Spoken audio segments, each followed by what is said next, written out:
I hope that gets us past the ad roll. If in fact YouTube has given us an ad roll tonight. I hope everyone can hear me. Aside from that, if you cannot, please do a little shout outage that you cannot hear. I see Canadian can hear the drum. So how's up, friendlies? Welcome to the live stream, another one of my Tuesday night live streams. This is a cool one because I'm restarting my very occasional interview and panel discussion series. Tonight, my inaugural guest for the rejuvenated series is Kevin Callan, author of so many books. Before we bring him on, I just want to do the usual housekeeping, as you guys are used to hearing, and that goes just a little bit like this. If you are in fact listening to us, time shifted to tomorrow or next week or next month, thank you. I love seeing those comments show up, even though you can't be here during the live chat. If at any point tonight you really like what you're seeing and hearing, then please hit that thumbs up. If at any point tonight you kind of hate what you're hearing or seeing, that's all right. The thumbs down works as well. And if you would like to take a more active role in supporting the channel, as so many of the members already have, I invite you to check out the join button just below the screen here. Click on that and it will show you the 2 available tiers and what you get for your monthly donation. So without any further ado, I would like to welcome to the live stream Mr. Kevin Callan. He's waving. We're making sure that all is going well. So I do want to say sorry to Kevin and all you guys, because what happened, the reason we're late is I was trying to click the start broadcast button holding the boron tipper, and I kicked us both out of the stream. So that's why we're a little late. So hi there, Kevin. That's not true. That's not what happened. Okay. I had to bail him out of jail before we could start. That's what happened. Thanks for taking my embarrassing non-pro moment and making it even worse. It's terrible. It's terrible. Kevin, can you get me out of jail before we start the show? It's like, well, okay, bud. Here we're good. Gonna be a little late. There we go. So I got so many questions for you. I would like to say one thing to those of you watching. I put a link down below. Kevin has a brand new book out. It's a memoir, which I'm very excited about. I put the link. It's available for pre-order, but he's actually got one. It's available for pre-order from the Canadian Outdoor Equipment Company, link down below. I believe it's also available for pre-order on Amazon.ca. It's everywhere now. It all happened today, but it's all kind of so you can get on Amazon.ca, Amazon UK, Amazon.com. You can get actually Novacraft London Boat Show just got their shipment today in the warehouse, which I don't know how they got them because I haven't got them yet. The only book that I know of existence is this. Okay. So what did happen though is Amazon Canada put it up to, instead of $24.95 US, they put it to Canadian, so now it's $32. Don't buy it on Amazon yet. I changed that, but it takes a week and a half to change. I shouldn't say that, but whatever. Oh my Lord! You know what? Don't write a book. Okay. You know what? Right. I'd be happy just fishing every day, just paddling and fishing, but no. And in fact, a guidebook is a heck of a lot easier than a memoir. Don't write a memoir. Yeah, I got questions about specifically that. But I figured I would start by saying hi and introducing you and stuff. Cheers. Cheers, by the way. Cheers. As to you. Ooh. And to everyone out there going straight for the whiskey tonight. This is what I'm having. Drinking from experience, I see. There you go. But no, I've had that before, and it's a lovely dram. It's a good Irish dram. Yeah, it is. It's good. Now, so you got a new book out, and I want to talk about that. But I also really want to talk about this one, because I've read this one twice now, and I've only had it for maybe a year. Wow. And the first question I have, I got notes all over my desk here. The first question I have is, okay, I'm going to start it by saying that there's a couple of really nice phrases in here. And I picked one that I wanted to sort of Nice phrase. Okay, there we go. and it's so you're talking about, this is in the chapter Trout on the Crow River, and I'm not going to read a lot of any of this book because I don't want to spoil it. I want you guys to experience it. I know that some of you have already bought it, but I'm not going to ruin it by reading great swaths. But you're talking about your portaging. It's muddy, it's whatever. Perfect your technique, and you're saying that being knee deep in mud and balancing the canoe like an oversized cake topper is no time to perfect a pirouette. If you fall, fall with dignity. I'm going to get that phrase tattooed on the inside of my eyelids. But there's a few little moments like that in both of these books. And when you write guidebooks, it's the kind of thing where people go to, this is the trail I want to do. This is the canoe route I want to do. This is this is the that. When you write like a travelogue or a memoir, that's something that someone reads stem to stern. And I feel that in both of these books, you've allowed your language to stretch a little bit. You've allowed to be a little more playful with the writing. I mean, beyond the usual happy camper joviality. And I'm just wondering, how different was the process? Like, did you allow yourself to go a bit more, not go, but, allow yourself a little more lenience, or like, what was the difference between writing these books and writing the guidebooks? I just excelled of what I did before. I mean, the guidebooks really, the reason why the guidebooks still sold once social media happened, because in theory, why buy a guidebook by Kevin Callan? I mean, they're bestsellers still. In fact, actually, the top 60 now is sold out. Now I have to rewrite and do the top 70, and the Algonquin book, it's sold out. I'm doing the 5th edition. I'm thinking, what the heck? Why? Because you can get that information on social media so easily. It's because there were storylines intertwined in those guidebooks. And I think, I'm just guessing this, and maybe someone should actually help me out here, but I'm guessing that I sewed all those routes together with, I can tell you to go from A to B, but what happens between A and B probably entices you to go from A to B. I think that's really what happened with the guidebooks. And then all of a sudden I had this epiphany where, like, well, why don't I just excel in telling just the story? And I did get some criticism, not a lot, but when I did that one book, I had some people say, Once Around Algonquin. I bought it because I thought it was a guidebook on Algonquin, typical Kevin Callan, but no, it wasn't. I was like, sorry, then I don't know, do you want your money back? Or like, I don't know. And I actually, but I've also written for many years on my own for columns and storylines and everything else beyond the guidebooks too. So it wasn't a surprise to me to write this stuff. So, but yeah, I don't know. To me, I have, it's a mixed bag. It's like, if you put Bill Mason, Sigurd Olsen, Eric Morris, R.D. Lawrence, Farley Mowat, shake it in a bowl, come out, and it's a little bit of Kevin Callan. Okay. And you just blew right through the question I had, which was, what was the impulse to write a book of this kind? So that's answered. I'll just go pass right along. You know what, though? I love telling a story, and I love creating enthusiasm, and I love getting people out there so they can protect wilderness. At the end of the day, I've always been like that. I got that from my dad. Actually, I got it from my mom's family too, from the Scottish clan too, that I didn't really know until a few years ago when I went to Scotland. I realized that all my Scottish cousins are storytellers and writers. I got that from them, and I just excel with that. I mean, if you talk to my editor, I'm probably the worst speller, worst grammatical. If you ask my mother, she goes, "Oh my God, you became a writer?" Right. Yeah. But if you can tell a story and get someone to fix it. Well, that's the thing, right? Underneath all that stuff that's draped on top, the grammar and all that, if the story is solid, the story is solid. Yeah. It's the whole thing too, where you've seen too, where, gee, Kevin, that's a pretty exaggerated story. I went, yeah, yes, it is. In fact, actually, I have stories that are absolute truth. They're 100% diamonds. But, if I have to write, I've written a blog for Explorer Magazine for 35 years, every week.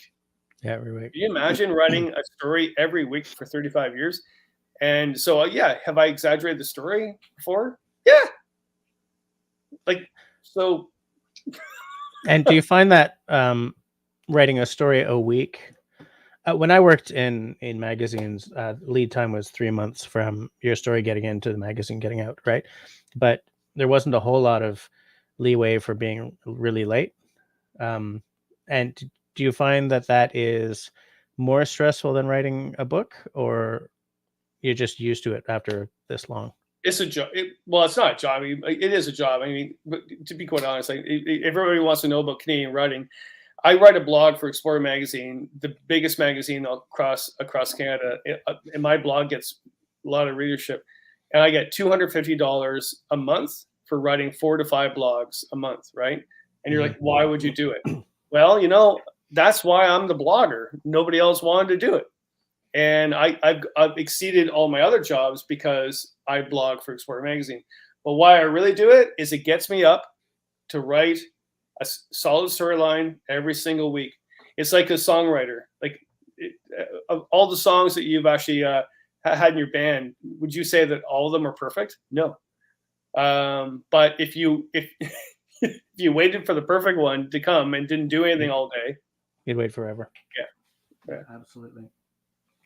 Yeah, I get that completely. And what better way to hone your craft, right? At least you're being paid to constantly improve. Like, if you're writing every month, every week, then and in fact, actually for Explorer magazine, it's been great because I probably get more money by doing a travel piece for tourism, doing at the end of the day. So how my day job is teaching students at risk, whatever, part-time at the college for 35 years, whatever. But I still don't make much money doing that. In fact, I make about $24,000 a year. So I have to make some money somewhere else, right? So I write an Explorer blog. I write it on Sunday night, Monday. It's due Wednesday, so therefore it'll come up on Monday. And it's continual. And then I do, because that's online cycling, right? Yeah. So I do YouTube videos. I write a column for Paddling magazine called The Butt End, and I do that 4 to 6 times a year. That has to be very creative because that's a very short piece, and it's like I really work hard on that. Even though I make $82 writing that blog, that column on that magazine, it will take me a week and a half to write that piece. But I really take time doing that. And then I write a column for Explorer magazine. I write articles for other travel magazines. At the end of the day, heck, my daughter's going to university this fall, and I just got a note from the government today that I'm low income earner, so she might get some money from the government. Nice. Anyway, I'm laughing. Well, that's the point of this live stream, though. I mean, I guess they're not here for me, Kevin. Yeah, to sum it all up is that I love writing. I love creating a story. I have no problem writing a blog every single week. It hones my craft. I don't complain at all doing that. I actually have never complained doing that. I've never been stressed about it. I've never been stressed about writing a guidebook. I've been probably stressed on deadlines, but not really. I got really stressed writing the latest one because it's my second self-published book, and it's all on me. I invested money, which I don't have, and I got to say, there's more goods than bads. In fact, we should get into that for anybody that wants to write an outdoor book. We will. We absolutely will. Yeah. But it's very stressful because it's all on you. But what's really nice, it's all on you. Yeah, the good and the bad. The slings and arrows, and at the end of the day, more money. Actually, do you want to talk about that right now? I've got all kinds of questions I wanted to do first, but I think that if Kevin Callan self-publishes a book, versus if Jesse Corbet, used to work in at a fashion magazine, writes an outdoors book, I think it'll be really different. You know what? I thought so too, but just so everybody, I don't burst everybody's bubble out there, because actually it's not. What happened was, so I have 18 books through Firefly, and they're the largest publishing company in Canada, right?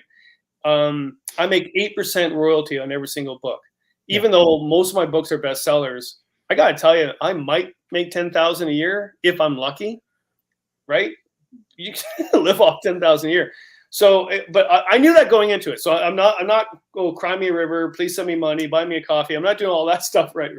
I'm just saying that actually I knew that going into it, but at the same time, it's like, wow, I do all the work.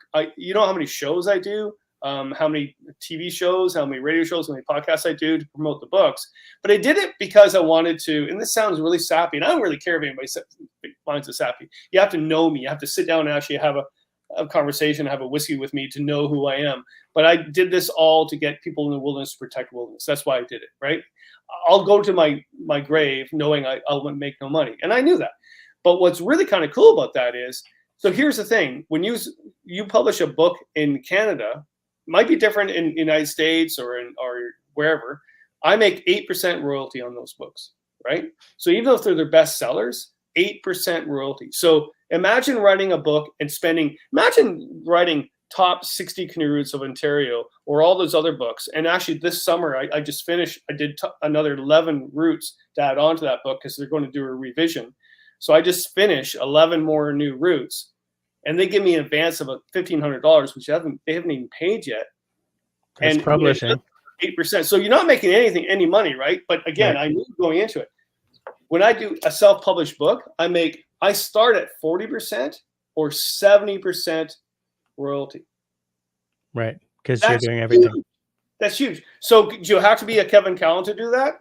Well, I thought, gosh, when I went to do a self-published book, I thought, I don't want to do a self-published book. And this is when I did the Once Around Algonquin. That was my first self-published book, right? I don't want to do that because, gosh, like, then who's going to touch you? CBC Radio would not interview me because it was a self-published book. Chapters Indigo would not put it in their bookstore because it's not a self-published book. Right. And there was Sandy Mowat from Farley Mowat's son that I knew from CBC Radio. He goes, Kevin, we know you. You've done everything. So we can get you in. And I went, well, that's not really fair. And he goes, but no, it's not because of you. It's because of the storyline.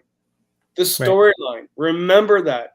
If the story is solid, so if you're a self-published writer and want to do a book and it's crap, sorry, it's crap. If you do a terrible cover and don't invest money into do a good cover, if you don't invest, I invested the editor and designer of this book and the other book too. I invested $6,000 to $7,000 of people I know in the business to put this together to make sure it looks good. And that's likely them giving you a special price because that sounds, I mean, having worked in publishing for 20 years, that sounds amazing. Yeah. Well, they're really good friends of mine and they actually helped me a lot for that. This book was a lot harder. This is actually the toughest book I've ever written, to be quite honest. But they helped me through it. And that's why, well, first of all, why I'm friends with them and also why I paid them. If you think you're going to get some download to create a cover design and then have your mother, your grandmother edit your book, which actually might be good if they're really good editors, but it's not going to sell. Like, right? So absolutely. And it's funny that when you're talking about what the publishing industry kind of does to authors, it reminds me a lot of what the big ticket music industry does to its artists as well. It's exactly like musicians. Exactly like musicians. Right now, musicians, the only way they're making money is if they're going on tour on stage. And selling merch. Do that during COVID, which was a nightmare. And they sold themselves. And all the large corporations were like, well, you can't do that. That's not right. Yep. And I'm thinking, well, yeah, it is. Imagine. So just 8%, 70%. You don't have to sell as many books to make your money at 70% as you do at 8. No. Yeah. The only thing is you still have to deal with the devils of the world of Amazon and things like that. Like, and people will say, well, so I went through Ingram Spark, U.S. Distributor in the United States because they're a print on demand. So I don't have boxes of books in my attic. I would suggest don't do that, right? So the only time they print a book is when someone buys one. They're also promoting that they put books in all bookstores, libraries, and everything else, which I believe in. I don't believe in just Amazon. Right. I got to say, though, the only time I'm going to make a good chunk of money is on Amazon. Right. Because even I fight it so, to the end. That's where I make my money. So I should have pre-ordered from Amazon instead of Canadian Outdoor Equipment Company. No, actually, no. Here's a good story too. So Tim, a good friend of mine, I said, hey, look, Amazon won't have this book on Amazon for 2 to 6 weeks. I was told by Ingram. So I go, look, do a pre-order. I'll order books myself. I'll order books for you. I'll mail them to you because he's a good friend of mine, and I believe in a small store, outdoor store, making profit. And I know him; he's a great guy. He should get a profit. So he goes, "Oh, gee, Kevin." And we were on a canoe trip, and I talked to him about this. I go, "Hey, look, I'll just do the first order through you. You pre-order, and I'll feel good about myself because I tried to defeat the devil, right?" Yeah. And great, Kevin, it's fantastic. And sure enough, he hasn't got his books in the warehouse yet. I ordered them 3 weeks ago. I haven't got my books yet. Amazon has their books already. Well, I think it's worth it to wait for a little while because I agree with you. I will gladly spend extra on a 2-man or 8-man shop over a large corporation, and I will wait much longer from a small shop than I will from a large Amazon. Yeah, we all believe that too. And actually, but at the end of the day, I just want the story out. Like, I can say I want all the small stores to have this book before Amazon, and I don't believe in Amazon, whatever. Right. I'm not an idiot though. Like, Amazon's going to get the book, and as long as someone reads it. In fact, actually, my very first, it just happened a few hours ago. American friend of mine, he got the book already. He read it last night, and he did the first review. Wow, how did you do that? Yeah, I don't have my books yet. Yeah, but that's the magic of being in the States, right? It's the same as, you're standing in a shoe store in Manhattan and you see like boots by Canuck, right, that are made here and cost way less in the States because they can hit critical mass for dropping prices. They hit critical mass for getting stuff first. So that doesn't even surprise me. But you did remind me of something in the Bill Mason's River chapter of Once Around Algonquin. Yeah.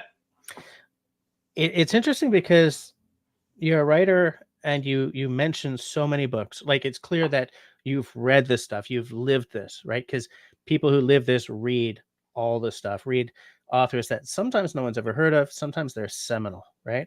And it's funny because you were talking about the authors of the well-known Algonquin book, The Incomplete Anglers, began their trek across the park by jumping off the train. Here, the classic book written by John D. Robbins and published in 1943 tells of 2 anglers on a canoe fishing trip in Algonquin in the mid-30s.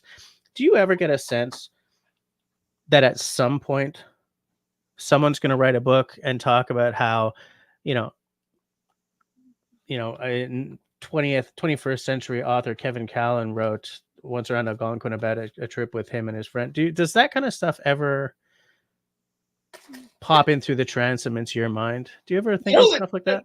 That's a really good question. I love your questions. Actually, it never does, but I don't know why, because it should, in one sense. But here's the thing. So about a week ago, I was pulling off on the highway, the 401, and a cop pulled me over, lights, sirens, and everything. And I had my blue canoe in my vehicle, and you don't know me for driving, but I haven't been pulled over since I don't remember even being pulled over. And I go, what have I done? What have I done? Typical. Like, what have I done? What have I done? And I got all the paperwork. Oh my God. And as soon as he gets out of the car, he starts laughing. I went, oh, you bugger. And he comes up and he goes, hey, it was National Canoe Day that day. He goes, happy Canoe Day. And I knew the cop, actually. He was a guy that actually worked with Youth at Risk that I knew, because I work at Youth at Risk. So I knew him. And I said, I got to take a picture because this is really funny. I saw that picture on your Facebook. Yeah. And he goes, well, I'm not really supposed to do this. I go, but you did it. So I blurred his tag on the photo. But then I'm driving away, and going back to your question, I'm driving away. I went, wow, that's really kind of cool, actually, that I got pulled over by police. I mean, in theory, I should be mad at the guy, but I wasn't. I wasn't at all. In fact, it was a great part of my day. But I'm thinking that's really cool that I got pulled over because someone recognized my canoe, and then they thanked me for what I did. and then there we go, right? And then it made his day, I made my day. But I don't really think that, and I don't know why. I think as I'm so hyper and so squirrel, Yes. that in fact, actually, here's a good answer: is that someone said, like I wrote this book, and they're like, "Gosh, isn't that great?" I went, "No, I'm already on to my next book." I think that's the way my brain works. I'm so hyper that I'm always on to the next thing I'm doing, not the thing that I did or not the things that I have done. So maybe that's why. Also, I really don't compare myself to those legends like Bill Mason. I could never compare to the artistry that he did in his life. Eric Morris, not even close politically. Sigurd Olson. I mean, they were really good politicians too. They knew how to make things work to save wilderness. That's not my thing. I mean, I wish it was my thing, but I'm not really good at that. I don't know. I don't really think too much about that. Is that a good thing or a bad thing? I don't know. It was just something I was wondering when I was reading this book, because I'm not going to say that you have like an encyclopedic knowledge of the outdoor writers of Canada, but I read a lot. No, seriously, you've read all of them. If I can go around this room, yeah, like I don't have the largest book collection ever because I know other people in the canoe world that has more than I, but I have a lot. Yeah. I live in a very small place, and I say 3/4 of this place are books. So I'd like to see that. I used to live that way, but when we moved here, I had to off-gas 3/4 of my books. So now I've just got like one bulging bibliothèque, whatever that is, bookshelf, bookcase, and another one behind me. But it's funny because I thought of 3 different things while you were talking there, and I'll try to remember all 3 of them. The first one is when you said that the cop recognized your canoe. I mean, you kind of knew him, but you've got a couple of really recognizable canoes. Like you got a couple of iconic jobbies there. And do you want to talk about a couple of them? One of them, I think you got kicked off of Parliament Hill with one of them. I saw footage of you walking on with, I think that was the, what was that special canoe with all the maple leaves? It was for, I'm wrecking the story, so you tell it. I live such an incredible life. I mean, we go back to the beginning, what we talked about. I make no money, but I'm so rich in spirit. I have no money in the bank, but I'm so rich in spirit because Tim at Novacraft, when James Raffin said we're going to do a National Canoe Day, this is years ago. Can you help us, Kevin? And I said, okay, but I'm kind of weird. If you want media, I'm going to get it for you more than you could ever imagine, but it's going to be weird. And James is really good. He goes, so Tim and Novacraft made this like sort of a canoe that Evel Knievel would fly over the canyon with. Right? Absolutely. Yeah. And it's embedded. It's not painted. It's embedded in the mold. That whole Canadian flag. I didn't know that. That's cool. Yeah. I just thought it was like vinyl. No, and it was like really specially made. And I went, wow. And that sounds expensive. What was really funny is I used it for media, and then I was portaging across Parliament Hill, and I got kicked off by RCMP, and the CBC was going nuts because how could you ever kick a portager off Parliament Hill? And, because they said, well, we don't know what you have underneath there. Like it could be like a bazooka. Like, haven't you ever seen Mr. Canoehead? Oh yeah, no, and I said that, and that wasn't funny. I would think that's funny. Oh my God! Well, and this is before, like this is a few years back too, where everything was more calmer up there. Yeah. So, no, it was great. But I canoed on trips with that, and of course, Tim goes, "That was never supposed to be a tripping canoe for you, Kevin. That was a joke." Well, it's good canoe. Yeah, I like it. And why then they want you to trip with it? Oh, tons of trips. In fact, even solo trips, so we made no sense because it was a Cranier strip canoe, whatever. But that's the canoe I had. But the other canoe they made was a 17-foot Prospector with a Happy Camper, which was so funny this year because that's a canoe I've used a lot this season because I've been paddling a lot with Christine, my partner, with her dog, my dog, and I need a lot of gear. So that's the bigger canoe I have, right, in big water. But don't drive around with a freaking canoe called the Happy Camper on it. Like, if you get even like coffee, I went to Tim Hortons today, and guy comes up, "Hey, Happy Camper." I went, hello, how do you know me? Well, do you have a happy camper written? It's like, it's like, if I'm driving poorly, please call this number, right? And by the way, just for if there is anyone watching who doesn't really know your story, is it the CBC that gave you that moniker? The book, I wrote a book called The Happy Camper, and it became a huge bestseller in 1 month. It sold thousands of copies in 1 month. Yeah, I have that one actually. So CBC then started I had my own show on CBC syndicate all across Canada called The Happy Camper for quite a while. So I just became the Happy Camper. So when I was on morning shows, in fact, actually Montreal and Ottawa, I was and still today I'm the Happy Camper. And it was one of those things where I was like, oh, didn't see that coming. So right. I love it. It's funny, you've canoed with what I consider to be some really cool people. Like, you're talking about, I was just, on a trip with the guy who runs Canadian Outdoor Equipment Company. It's like, it's such a different world from the one where I live. Like you've interfaced with so many cool people, and I pick up on that in your writing, that like you maybe are not as impressed with famous people as some of us are. But further to that, I'm not going to ask you about, who is your favorite celebrity or anything that I was going to actually get to this at some point, but you reminded me of Swifty. Okay. And you talk about the Swift family in Once Around Algonquin, and I hadn't realized what a big deal they were before, because I only knew about the current Swift, the guy who runs Swift Canoe, which I've hilariously forgotten the name of because I've the Mud Like a Steel Sieve. Bill. Yeah. I had no idea that family was so hooked into Algonquin in that way. Like, it's for so long, more than just the canoe company. I'd been wondering why they were so, like, canoe company was so connected to Algonquin, and like if I want a Swift, I have to kind of hike over there. But I hadn't realized about the history of that family. Yeah, history is entrenched with things, but when you're actually part of that historical, it's like anything. If you're a cross country skier and you hang around with a bunch of cross country skiers, you know all of them. And people say, "Oh, do you know that really famous cross country skier?" Well, yeah, they ski with us.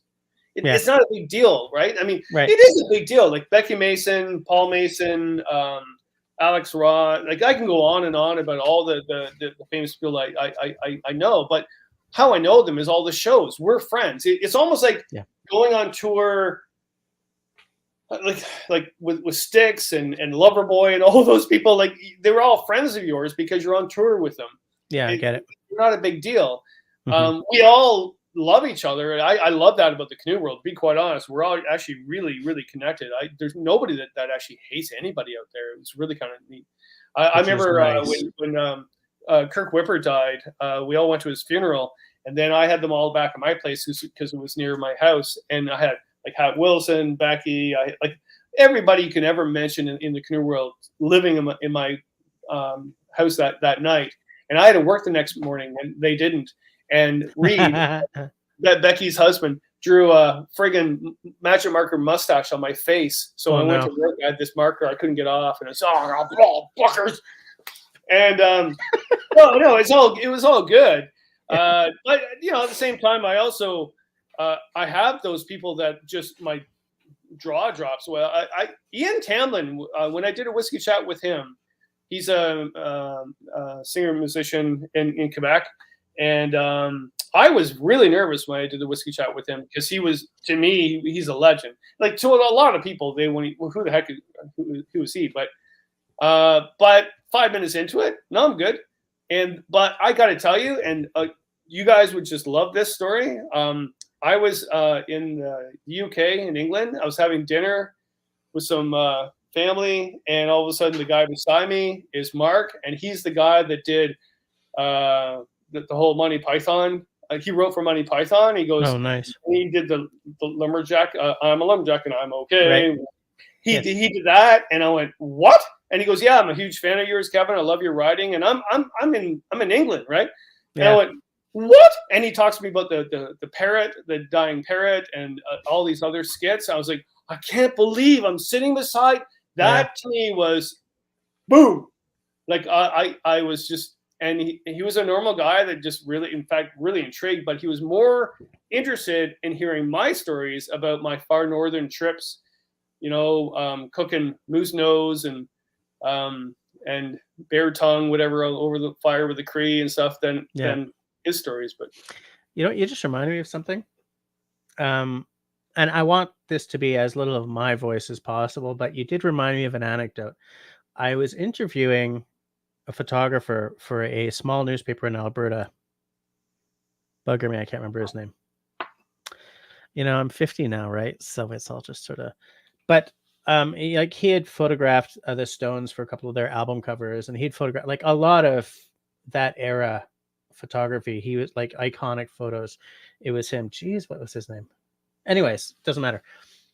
I'm talking to him on the phone, and he's talking to me about stuff, and I don't remember what I said, but I had sort of said that these are really famous people, and were you ever nervous or anything? And he said, listen, these are all just people. Some of them are extraordinary people, do not get me wrong, but they're all just people. And I have held that with me ever since. And we're talking like 10 years ago. I have held that one piece of the interview with me ever since, because at the end of the day, even Shakira goes to the bathroom in the morning before her morning coffee or whatever. You know what I'm saying? Like, everyone is just a person. Everyone puts their pants on most people put their pants on one leg at a time. And we put the famous up on pedestals that maybe shouldn't exist. Well, I wonder why we do that. I wonder why we put, because I've done that in my life too. I certain bands I like, certain authors I like. Sometimes I wish I never met authors that I put on pedestals. Not all of them. Heroes. I've met my heroes I should never have met. Those. I mean, we've all had those moments in our life where like, oh, that was wrong, and it's all to do with narcissism. So anybody that performs or in front of people, everybody has a bit of narcissism in them, but. And you wouldn't go on stage if you didn't have that. But why you were doing it is the main reason. And when you find out the reason you do it, because the people I really love that I work with, they do it for the good reason, or they wouldn't do it. And there's other people I've met through my years that completely are narcissists that only do it because they want to be shown, because they have some mental illness. They look at me, look at me, look at me, look at me. I get it. Well, yeah. So, and I feel bad for those people. They become lead guitarists or lead singers. It's happened through all our lives, right? And that they do it, and it just excels to the point that it's like, well, you're not doing it for the right reason, so why have I got nothing to do with you? So yeah, I get that. I understand that completely. Especially, like I'll be going and playing a festival gig in Alberta this summer, and it's funny because the guy who sent me this, he's the guitarist for a much bigger band than mine. They're big in the Celtic scene. They're from Alberta, but they play sort of the States, Newfoundland, where most of them are from. Because Alberta's full of Newfoundlanders, right? Like full. We go to this festival every year, and it's all Newfoundlanders who live in like Fort Mac or Edmonton or Calgary or whatever. But I remember our first time playing this gig.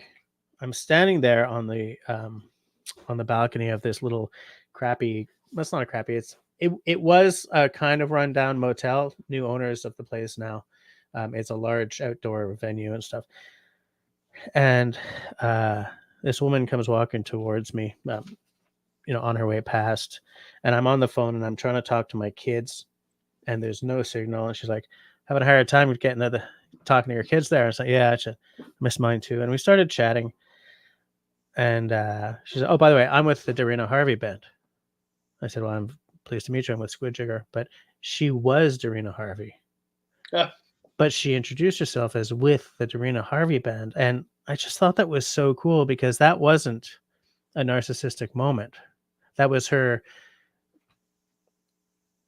giving me the lay of the, like, giving me the context that she figured I would know. You know, and I just Yeah. thought that was so cool. And I never see these people, but we go back. Well, we haven't been back in a few years, but like every time I've seen her since, she remembers my name and she's hi. And they just, I mean, that's what they do. They travel, they play to like big venues, not huge, not stadium shows, but Yeah. venues and stuff. And I'm in this little kind of 2-bit pub band. We have one album out. We do a little tour here and there when work and family life will let it happen. But and that's what sort of gives me the stories like that. I find I treasure. Well, here's to make everybody feel really good about that. If you really want to think about my one moment where that all of a sudden was a poof in my face, I was going to Toronto. I was doing a bunch of CBC interviews for my job for the Happy Camper thing. But before that, I went to a meeting at a coffee shop at Starbucks across the road with a producer that was doing a documentary that never really, I don't think ever happened. It was about finding Gordon Lightfoot. So all the songs that he did, they wanted to go to, and one was about him canoeing. So they wanted me as a consultant to show them the map, saying, "Well, this is where he would have went." And yeah, so that was my job. And I went into the coffee shop, and there's the producer, and Gordon Downey just got up and, "Hey, Kevin, how you doing?" Shook my hand. I went, "Whoa." Gordon Downey? He was a big canoeist, like from Trousers Hip. Right? Yeah. There was a big canoeist. I was like, well, that's really cool. And imagine that moment in your life where you're trying to be cool, because I'm not cool. Oh, how are you doing? But then I realized he was a canoeist, and we had a really nice chat, really short chat, but really good chat. But this gets really more interesting. So I had the meeting. Actually, that started pretty interesting, Kevin. Oh no, it gets beyond that. So okay. I go over to CBC radio to do my gig, and then there is who was there? Bruce Coburn. There was Gordon Lightfoot, because he was there. There was Gordon Downey, but there was also all the guy from Blue Rodeo. He's a big canoeist. The one of the lead singers. And then there was also the band from out west. I forget them all. And they're all there. They're like, "Hey, Kevin." I went, "Oh my God, this is so freaking cool." So the next week I'm at Grapes of Wrath. Was it Grapes of Wrath? Was that a band? No. Yeah, that was a band. Yeah. So they're canoeists too. So I'm at a bar listening to that band, and nobody was there. There was like 4 people, right? And there was 4 people at a Grapes of Wrath show? No, it was a Reed thing. Okay. Maybe 14 people, maybe 40. No, not even 40. But what was really kind of cool is I went to all my friends. I said, "Hey, I know the band. I just talked to them last week." They're like, "Yeah, right, Kevin. Boy, you're a storyteller." And they said something up on stage. "Hey, Kevin. Hey, Happy Camper." I went, "See? I love it. But it didn't really, it was not a big deal, to be quite honest. It was all to do with, I love them all because they were canoeists. Yeah. And we got along because we're talking about our past canoe trips we were on. So we're blabbing. Oh my God. Oh, I love it. Oh, that's a cool story. That's a very cool story.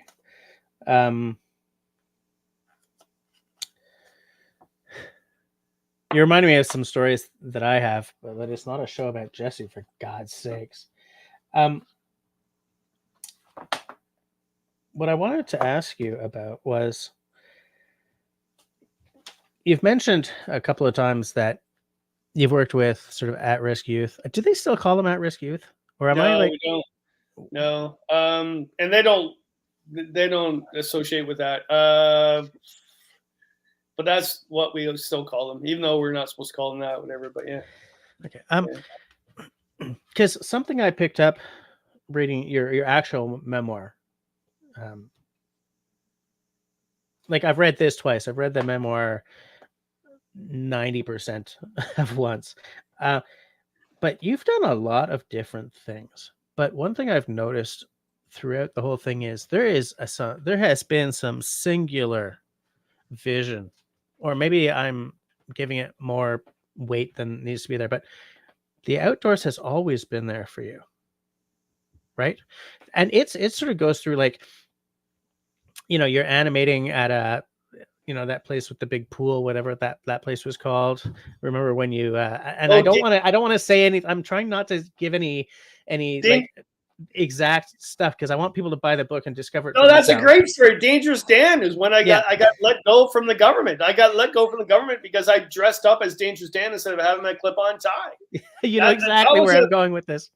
That was an epiphany for me. I was a kid. I realized I can't be the person. I wanted to be a park naturalist. I wanted to work for Ontario Parks and be a park naturalist. Went to school for that. Well, I was a forester at times, and also went into rehab for wildlife, whatever. But I wanted to be the clip-on tie and please love in nature, whatever. And then I decided that one day where there was a whole bunch of people and we weren't allowed at the time. It's totally different now. I'm not knocking parks now. They've progressed. But back in the mid 80s, you weren't allowed to do anything different, right? You had but I dressed up as Dangerous Dan and I did some stupid stuff in the pool at Brownie Creek Provincial Park to show how stupid I am with canoe and beer. And I was writing for a newspaper at the time, Nature's Way. I was writing columns, so they showed up, took all pictures, did all this. I had 1,200 people. 1,200 people at my presentation, and one little kid came up to me and said, "Dangerous Dan, you're real stupid." I was like, exactly. That's what I want you to get out of my program today. Monday morning, hauled in, you didn't wear a uniform, contract not renewed. Amazing. And that's amazing because when someone says, work in the outdoors, you have this idea of it being someone kind of like you, or kind of like, you know what I'm saying? But there are so many people in all jobs that are like the guy that gave you your walking paper, the guy who told you that you couldn't leave the interpretation center or whatever. It's not just government jobs, by the way. No, to everyone watching, Kevin knows it's not just government jobs. In every industry, in every public-private partnerships, there's always that kind of person who is like a born bureaucrat. Yeah. But I thank those people, because you think of my very first book on Killarney. There was a nonprofit organization that was going to give me $5,000 to actually write that book on Killarney, because the book needed to be written. Nobody knew about Killarney at the time. It was a really historic town. But I was 24, 25 years old, and but I quit my job and teaching some outdoor program, and I moved up to Killarney and lived there, in a tent, to write it. You think about it, oh my God, you think about what I did when I was a kid. And then so I ended up, I still do that now, but I was in the office, and the superintendent was really nice to me. The staff was really nice to me. They helped me out.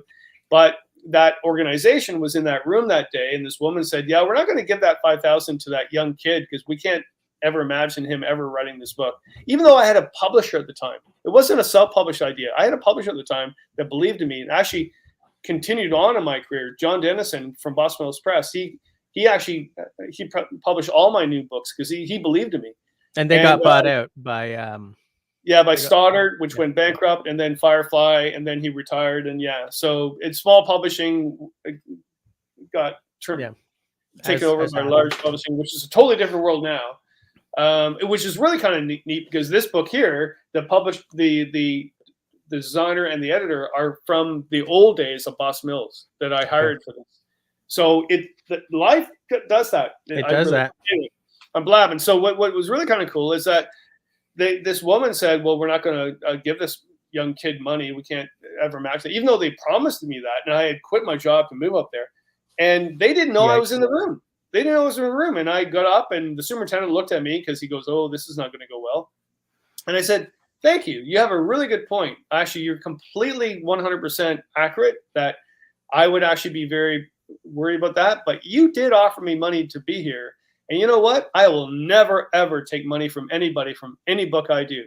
I've written how many guidebooks of Ontario and Quebec? I haven't received any Ontario money. And when I go to shows, the friggin' government, the Ontario Parks, and I'm not knocking Ontario Parks, but the system itself, ask Kevin, ask Kevin, ask Kevin. I went, really? You're asking me? You holy jeez. And you know what? It feels so good in my life that I actually, that day when I was just a kid, said, screw you. I'll do this all on my own. Yeah. Right. And because in theory, I should have received grants, thousands and thousands and thousands of dollars of grants to write those guidebooks in Ontario. And I said, no, I'm not doing it because I don't believe in that. I'd rather die poor. Sorry, I went off on a tangent. Sorry about that. I'm gonna try to remember where I was going. Oh yeah, but you're illustrating, you're filling out the point that I'm trying to make, is that you had a singular vision in that it's always been the outdoors. Yeah.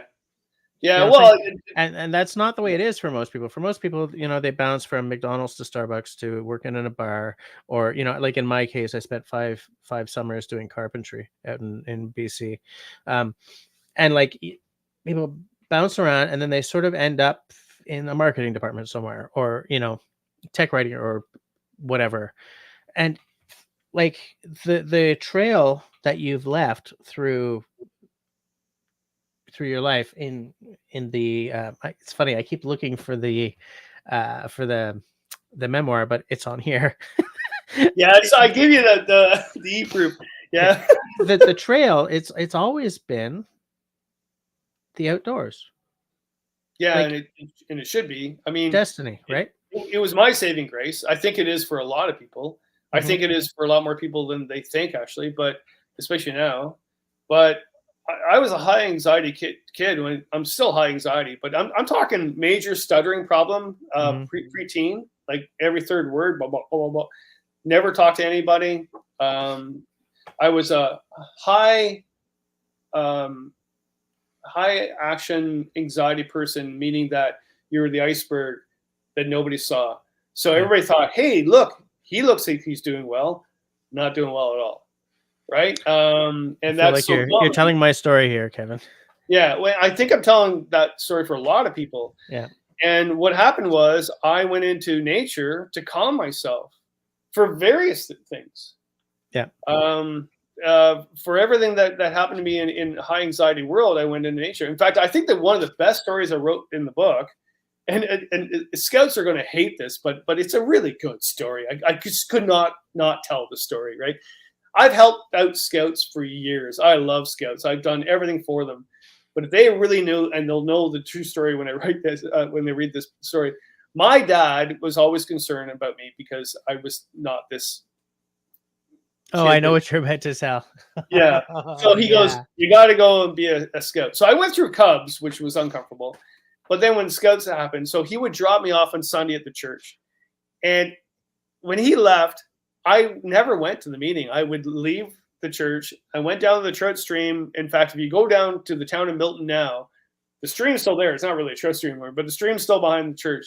And I would fish during the meeting. I never went to the meeting. And then when he would pick me up, I went, "Hey, Dad, how you doing?" And then so on the Friday night, he came from work. He worked at a factory. He was a professional boxer, but he worked at a factory for 45 years. And then so he goes, "Hey, whoa, the whole Scout Jamboree camp out is this weekend, Kevin. Don't you know? They're all talking about it at work." I went, oh yeah. And then so we packed up, and of course we're driving there, and I didn't know where the place was.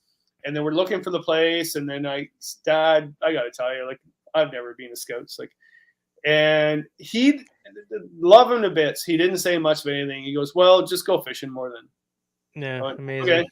But here's the thing, Jeff. This is so ironic and so actually I think just incredible.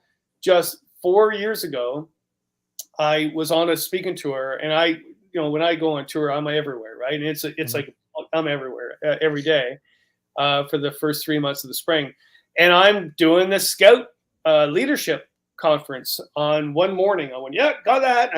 I actually stayed at my mom's place that night, and she goes, "Where are you going?" I go, "Well, I'm going to a Scout thing. I don't know." Driving up from my mom's place, I went, "Oh my God, this is the camp. This is the camp that I was supposed to be at." Supposed to go. And I arrive, and there's 1,200 scout leaders in a field waiting for me, and I'm the keynote speaker to say, hurrah, hurrah, and I did the whole thing. Yeah. And I'm thinking, they have no clue. This is the place that I ran away from. Amazing. You know what's funny about that? So I was one of those kids I spent my life in books. I was way too anxious I was shy. Like to the point where I would sit in the corner at a party, and if someone walked up to me and asked me like a direct question, I couldn't answer them. So what I did when I turned, well, I don't know, it was late, but not too late.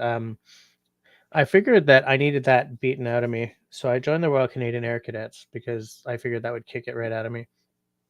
And before being a cadet, I had gone to summer camp for the last time a few years before with the condition. I told my mother I'll go, but I don't ever want to go again. And it's funny because if you think about it now, going to a sleepaway camp, nature, yes, but laid on top of that was was the fact that there was a whole lot of kids there. Yeah, And it was nothing to do with nature at the time. It was all social, right? It was so all if you weren't social. into social, you weren't going anywhere. Yeah, and so I joined the cadets. I walked in, I was quaking, and I gonna do this because I'm tired of who I am, I guess. And then that year, I told my mom I wanted to go to basic training, and she was floored but you went to summer camp last time on the condition. I'm like, I know. I'm going to basic training. So I did like cadet camps and stuff. And I feel that because of the Royal Canadian Air Cadets, this is such a stupid thing to say, but because of that, it's almost like saying because of Boy Scouts, because it's around the same age group, right? I can be sitting here on camera right now, and I went to film school, because I did all sorts of things that I could never have done as a kid. But I look back on that now and think, I should have run to the trout stream.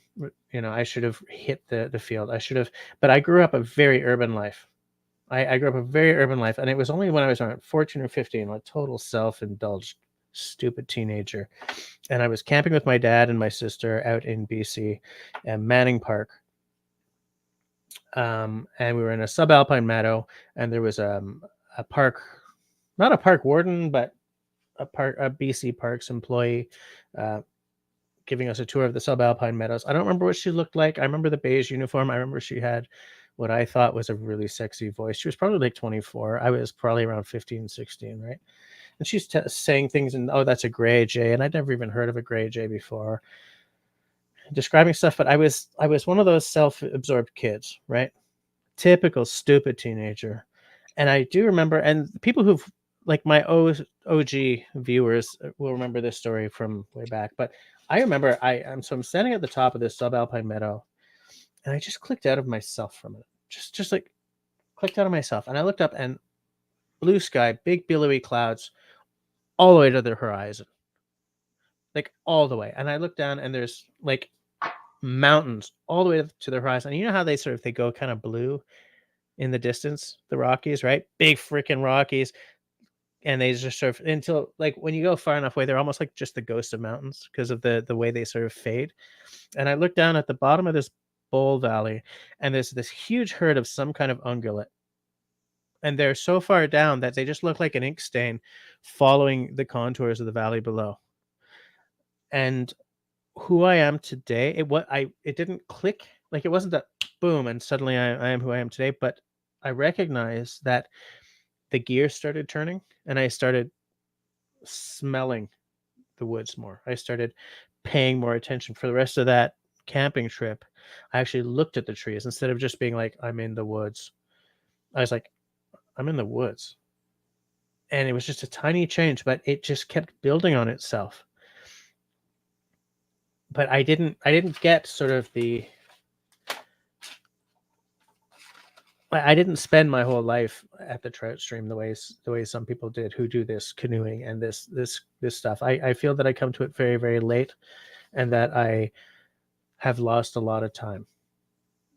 Well, there's so many people that actually have said that they didn't really get into canoeing until they were 40 or 50, and they wish they did before. But I seriously think that every single culture and every single person on this planet is connected to wilderness because that's where we're from. Yeah. So whether you get into later in your life or not, I just kept going into it, thankfully, because my dad, and actually my mom too, they introduced camping to me at a young age, so I knew that. So I at least I had that. It wasn't this all of a sudden epiphany when I was 30. Oh, I should go into the wilderness.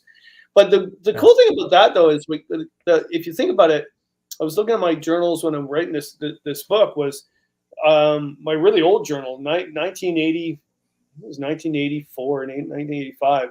I went out west with a ferret. Like, you imagine, like, I was such a geek. I'm so glad you brought him up. I was trying to figure out how to get him into conversation. Oh my God. Like, because I worked at this wildlife center, and ferrets weren't pets at the time. Like, it wasn't just I worked at this wildlife center where my boss at the time, he was very anthropocentric, really intelligent person. I learned a lot from him. But if that animal wasn't important to him, he could care less about it, and he would he'd get rid of them. So I would have all these pets. So I had Frodo the ferret, I had Fred the hawk, I had Falco the kestrel, I had Merle the squirrel. I had all my poor friends and family and parents that actually dealt with all that. Like, I was a nuthead, and so I went out in the Rocky Mountains. I hiked the Rocky Mountains in my early 20s with a friggin' ferret sleeping in my pack, right? And I remember in my journal the one night saying, "I'm an observer of life. Therefore, I should be a writer." And it's almost like any person, you soak in. If you ever go to a mall, everybody's listening to there. If you ever go to a mall and you're that person that you're a mall watcher, you look around and watch people at the mall, then there's a possibility you're a storyteller. Yeah. Yeah. Yeah, that's legit. That's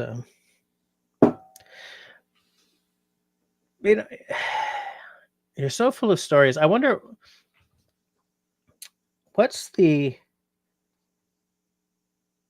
most unexpectedly dangerous or hard thing you've ever done? Like something you thought was going to be an easy hike or an easy paddle, and it just ragged your ass or almost killed you. What was the most surprisingly? Last week, I was on a canoe trip. I'm getting old. It hurts. I got out of the canoe with I was going to die. No. Actually, what I did in this book too, and I'm being that typical author, keep bringing back the book, and I hate when people do that. But what I did is it was going to be a book about river trips and about the meaning of life during those river trips. That's why it was called Another Bend in the River. But it became more than that, right? But I wrote about the Missinabie River. So I did the Missinabie River when I was really young, in my early 20s, and so I went to do the full length from Lake Superior all the way to James Bay. Big trip. And then I got halfway through and I got to my Tyson record time. I was terrified of bears. In fact, I met I don't know how many bears. And I said, "No, I'm not doing this." I was young and I didn't know. I don't know how I didn't die on that trip. I didn't know anything. I ran whitewater that I didn't even know I ran because I didn't see the portage, right? So I got up to Missinabie Lake and I camped there, and there was a bear that came in and harassed me. And the long story short is the First Nations guy, Charlie, across the way, he showed me how to deal with a bear. And he goes, "Well, this bear is harassing you, nobody else, because you're afraid of it. Like that's your problem." And I confronted the bear and chased the bear off. And then all of a sudden I went, no, this is wrong. So I did the entire trip again. So I went from Lake Superior to Matisse, gave up, went back to back to the start. Met Charlie, talked to him. Next day, I repacked and I went and did the full length all the way to James Bay. And at the end of the story was, I need to be more bush savvy. I need to know my skill set, and I need not to be afraid out here. And if I don't learn those skills, I shouldn't be out here. But you were a little less afraid of bears by the end of that one, though. I was, and I think everybody has that in their life. They have a trip where they all of a sudden this epiphany that they're like, "Oh, I get this now. That I better smarten up and learn skills and learn to be not afraid and thrive out here instead of try to survive." Yeah. Then and I was young, but that really changed me. And then there was another one. I did the Montreal River, where I did that river where my dad and I used to always go to fishing camps. And then I got older and I wanted to do these canoe trips, and I think he was kind of pissed because I was doing all these guidebooks. I was never home, and Right. so I said, okay, I'll meet you halfway. So he was at a fishing lodge with his buddy, and I met him halfway on the Montreal River, and I actually went and saw these trees that I planted there when I was a forester back then, and that's a totally different story. And I think you really should read that story. That's a great part of the story. So when I all of a sudden realized what the hell we were doing in this world. And then I met my dad. We had a good time, and then 2 months later, he died. That's a river trip, right? And then I did the Spey River, where my wife wanted a separation. That flew me into like, what the hell? I couldn't handle it. I didn't do well at all with that. Went to the Spey River in Scotland with some really legendary paddlers, which are good friends of mine, but they're legendary paddlers. And went on a major river that I was afraid of. Really, Ray Goodwin, amazing paddler in the UK, goes, what the hell's wrong with you? You can paddle, Kevin. Ray Goodwin is probably... well, there I was with Paul Curley, Ray Goodwin, Justine from Cackle TV, good friends of mine, but we're doing a trip together. Jeez. And they're like, what's wrong with you? And I went, well, like, I guess I wasn't really good enough as a husband, whatever, and as a person, and I don't know what's going on in my life. And they're like, so at the end of the trip, it empowered me to say, hey, I have some really good, solid friends. I did an amazing river trip that a lot of people can't do. Skill set up the notch. And then I went and did a winter trip and along a river and at minus 40 and realized I can do that with comfort. And that's in the book. And then I realized, oh, look, I can do the Thames River from all the way across southern Ontario and do that trip. To those of you watching, not the Thames in London. Yeah, no, London, no. I did that trip because it was kind of a joke of saying, well, it's a really tough river to do. I'm like, really? As a kid, we used to go down in rafts and float it. Like, that's a freaking ditch. And so you do, by the way, you do sort of mention a little kind of Huck Finn floating with a friend early in the book, which I thought was terrific. Just yeah. That trip for me. It was a Huck Finn feeling to it. It was going back in time for me, going to all the suburban rivers I did as a kid, and went into the Thames, and I loved it. I loved the people along the way, so the rivers kind of sewed it together. Right. Yeah. Good stuff. I thought of a question while you were talking, but why don't we invert that that original question instead? Was there anything that I think you might have actually sort of hinted at it. Was there something, a river, or a trip that you thought was going to kick your ass way more than it ended up? I think they all kicked my ass. And the reason I'm thinking about that is... No, there was one. It was actually recent. So about 4 years ago, Central Lake Tourism Board, they're like a good friend of mine who's from Friends of Killarney. Then he moved and got a job for tourism. And he goes, Kevin, can you write a blog about our 6 rivers we have here in South Central Ontario? Right. I'm like, yeah, but that's really boring. Like, nobody's going to read that. And I go, well, 6 rivers, can we do those all together in one trip? And he goes, I don't know. Well, we did. And so I did. And what's kind of cool is it was a lot harder than I thought. It was a lot of water. Like, try and paddle across Lake Simcoe. It's not easy. And everybody goes, oh, Kevin, he's getting soft in his age. Look, he's doing Southern Ontario again. Look at that. And I was like, yeah, you know what? Do what I did.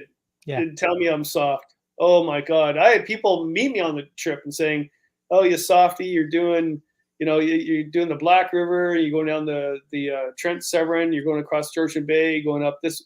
When I was like, really? I did 170 kilometers in friggin' 6 days. Screw you. Wow. That's a lot of clicks in 7 days. And you know what? It just reminded me when I was talking to our mutual friend, Pine Martin, last year or the year before, about paddling. And what we were talking about is how different river paddling can be from lake paddling. Like, even just trying to come around a corner how, you got to sort of be careful about where you aim and stuff. And people don't tend to think of that, right? Like I've paddled on a lot of lakes, but to me, a river, I've paddled on some lakes, but I find river paddling can be a little more dangerous, a little harder. Or even more a storyline too. In fact, my daughter reminded me of that when I took her on her first river trip. She goes, "I love this, Dad, because this is a storyline. Going across a lake to a portage to a lake to a portage, maybe or may not be a storyline. It'd be a good trip, but going down a river, you're connected to an identity of that river, and you don't know what's going to happen around the next bend." Right? It might be a swift. It might be all of a sudden a log jam. It might be a portage. It might be a beautiful misty morning. Right. You don't know. And I think that's why we've always connected with rivers more than any other thing as a canoe trip. And at the same time, though, people are nervous of rivers. And I found that when this year I did the Saugeen River with Christine, my partner, and she has never done a river before, right? So, and she's very high anxiety person. Like she loves camping, but she's like, "Kevin, don't put me into danger." And I'm not the person that would put her into danger saying, "Oh, come on." I'm the opposite. I always want to make sure that she enjoys her time out there. But I said, "Look, we'll do the Saugeen River in southwestern Ontario. It's the easiest river in the world. Nothing can happen. If something happens, you just step out of the boat." Well, we get there, and it was massive flood. And I'm trying to be calm, cool, collective because that is what you're supposed to do. And the tourism people, I was writing a story for Explore Magazine on it, and they're like, "Kevin, are you doing the river tomorrow?" I went, "Yeah." And they go, "Can you make sure it doesn't look dangerous?" God, I hope you hear that. I go, "Because it is dangerous right now. It's in flood." She goes, "Yeah." But I go, "Christine, it's not really dangerous, actually. It's just a full flush of water. So really, there's no rapids to run. Oh, I see. Yeah. Yeah. But it's just a volume of water and big, eddying in and eddying out. And I wish you saw it in its other version because actually it's a beautiful river, but it was just a big mud. And that was their first river run. You imagine your very first river run saying, "Don't worry, don't panic, we're fine," and then seeing the water up in the trees. Yeah. That's an oops. I think it's cool that you brought up your daughter though, because on page 46 of this, actually on page 45 and 46, there's a great anecdote about you and your daughter being on like an 11-day journey and meeting these two yucks on like day 3. And but I don't want to spoil that. I want people to read that for themselves. But what you at the bottom of 46, you say something that, man, I'm just going to read this small paragraph because, I go back to this paragraph. Enjoying wilderness canoe trips together means juggling the roles of protective father, knowledgeable wilderness guide, and goofy camp counselor. We sing songs, play games, and bake birthday cakes for no reason. We get down on our hands and knees to look at tiny seedlings and insects on the forest floor, sometimes referencing our field guide if we don't recognize them, and I try to swallow my parental instincts and let her make her own mistakes. OG viewers of my channel will know that I get my daughter out with me as often as possible. And I know that if you get them addicted to the woods before a certain age, they will take that and go with it. And I am so warmed by that paragraph. So warmed by that paragraph because in a lot of these books, man, it sounds like I'm sucking up to you, but in a lot of these books, like there are paragraphs where it feels like you're writing my story, and that one is so. I go back to that one a lot. It's because I'm doing the same thing with my daughter in my own simple way. I take her to the woods as often as I can. I just let her, if we're allowed to step off the trail, I let her go. I let her climb the damn rock face if it's not too high. I have this idea that if she falls and bumps herself, she learns something better than if I tell her not to do it. Yeah. But I do try to maintain a sort of bump herself, not really hurt herself aspect. And she's really tough, man. This is the kind of girl she'll be doing something and I'll see her go off backwards and not like full on feet in the air, clunk.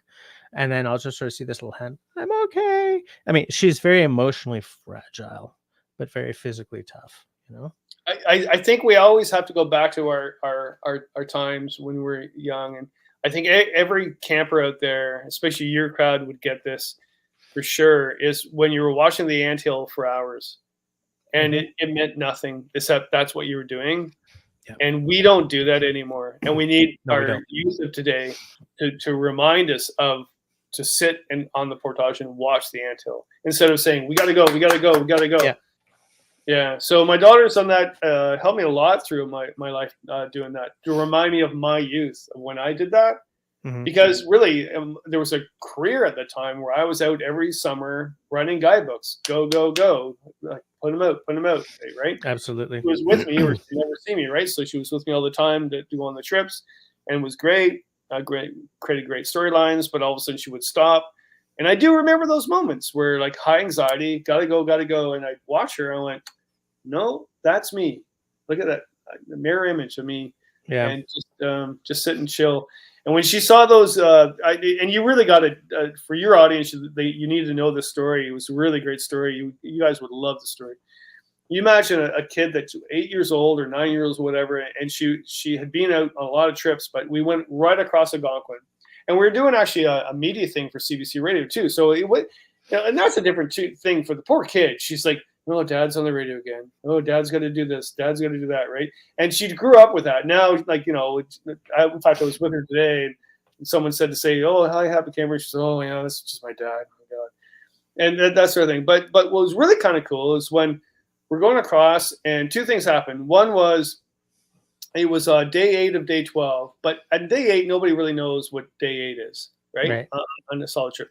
And we met these two guys, and they were out for 2 nights.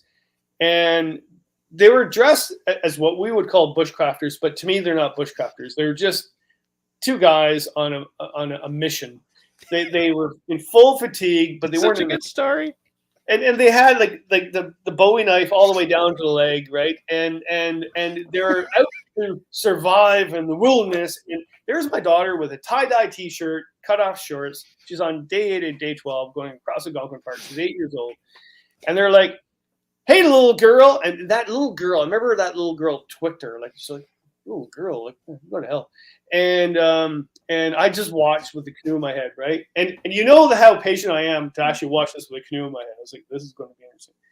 And how long are you out for, little girl? She goes, I don't know. Well, we're out for 2 nights. We're going to survive in the wilderness for 2 nights. I hope you do all right. And she goes, you better get out more. To have an 8-year-old child tell these guys, and actually they're really good guys. I'm not knocking them at all. But the perspective of, she was telling them, you need to be out more and thrive instead of survive, right? I love it. And, oh my God! The other time was when I did the CBC radio thing. There was terns buzzing our heads, gulls, and it was really loons calling, and I'm on CBC Live in Ottawa. In Montreal, and I'm live on radio, and they loved it because they could hear the nature in the background, and I had the sat phone working, and they go, well, so what you do? And I told them, they go, can you have your daughter on? So she went on, and it was not a good interview. She was bored out of her skull, and she handed the phone, and I have this on tape. She handed the phone. She goes, Dad, this is your thing, not mine. Okay. Oh, I love it. And it's funny what kids become nonchalant about. Like, there's a lot of kids who would never be nonchalant about their dad being interviewed by the CBC or PBS or whatever, But I think that every kid that has a parent that does something, like my dad was a professional boxer, but I went to all his, like, he took me to all the matches. It was a big thing. I don't remember any of that. Right. Like everybody in town knew my dad. I just knew him as a really hard worker that worked at a factory for 45 years and actually helped raise my 3 little sisters and myself. That's how I remember him. Right? Yeah. It's interesting to hear you talk about your dad, because I remember in in one of your stories, you took a bit of a trip with one of your friends whose dad was not as warm and supporting as yours was. Yeah. And I remember that because I used to live in a little town called Saint Boniface in Manitoba. I don't know if it's a small town, but I was young, and I had a friend who had similar problems to your friend. And I remember once his mom had rewarded him for stealing some of her cigarettes by putting his hand on the stove. And this was back, we're talking 70s, early 80s, so the stoves all had those. And so when I read that story, I thought of this guy, and I'm not going to use his name. Actually, I changed his name in the book. I don't blame you at all, because No. and I haven't thought about this kid who's not a kid anymore. He's probably in 50 now, but I haven't thought about him, and I've been wondering what ever happened to him since reading that story, because this is a guy you were palling around with, and you guys came back from your trip, and I'm trying to not to give too many details here, but you came back a little late, right? A little late, and your dad was glad to see you, and his dad was angry. Yeah, I that was a tough story for me to write, because it showed how I was anxious, but growing up. But the whole chapter was, why was I anxious? I had a good parents. And the poor guy basically, you remember back in time when you're in grade 7 going into grade 8, you wanted to do something adventurous as a kid, because you knew by grade 8 and grade 9 you couldn't be a kid anymore. Yeah. And so, it was a very strict Catholic school I went to, right? And Sister Alexander was like the strap and everything, right? And so I remember him and I did a float down this suburban river, which is now part of Toronto, but at that time it was a cow town called Milton. And we floated down the river, and that was my first river trip. It was in a canoe. It was in a blow-up raft, whatever. And my dad helped with the shuttle. He was so proud of us for doing it. Minnows underneath our feet, crayfish, whatever, that typical thing. And then we biked back, and we were a little late. The lights weren't off on the street lights yet, but they were close. And yeah, he was abusive. And I got home, and my mom was just upset that I didn't put suntan lotion on me because I got a sunburn. So, and the book was basically sort of saying, why was I so anxious as a kid? Like, I was a wreck. And this kid, and then what happened to him is in grade 8, they hauled him out. In fact, I've talked to some friends of mine lately about that. They remember him being hauled out, and they found drugs. And you think back in those days, that was like years ago. Like, I'm 59 years old, going on 59, right? So in grade 8, to find drugs and for Sister Alexander to find drugs they hauled him out. And then later on in life, he bailed out of high school 2 months into it, went to Kingston Penn. And then when my mom turned 80, a few years ago, we went into the town of Milton. We went to the old hotel that my dad taught me how to drink. And there he was at the bar stool. And I recognized him. And the river that we had done, which is now a sluiceway flood ditch, was right behind the bar. And him and I talked about life and what happened to him. And it just shows you. And he basically wept and said, I love that river trip that we did, Kevin. That was the most amazing time of my life. And you think back what that guy has gone through in his life. And his vivid memory is floating down a peaceful river in suburbia. And it's so unfair this is going to sound judgmental. It's so unfair what a bad father, because that's what I see an abusive parent as, because he clearly had an abusive father. And it's so, I want to say amazing, but that's not the word I'm looking for. It's so devastating what a bad parent can do to an entire life, because what would that kid have been like otherwise, right? And I see this all the time. Like, I've got a 10-year-old and a 3.5-year-old. The 10-year-old is in school with, and she pals around with kids, and I know that some of them do not have the best home situations, he said, trying to be as diplomatic as possible. And I wonder what these kids are going to end up like, and what they would end up like if they had a happy home life, you know? Well, they need direction. I mean, I spent, I don't know how many years teaching students at risk, and when I'm doing that job, they don't know me as the happy camper. They don't know I write. They don't know what I do. I'm just their educator that teach them how to identify trees. And there's a counselor, and we get them through high school, and then they go into post-secondary. And a lot of them, I get them into the military because the military helps them a lot because they gets them out of the house, to be quite honest. But our biggest statement we have with them, and especially when they're racist, I just said, quit speaking out of your father's mouth.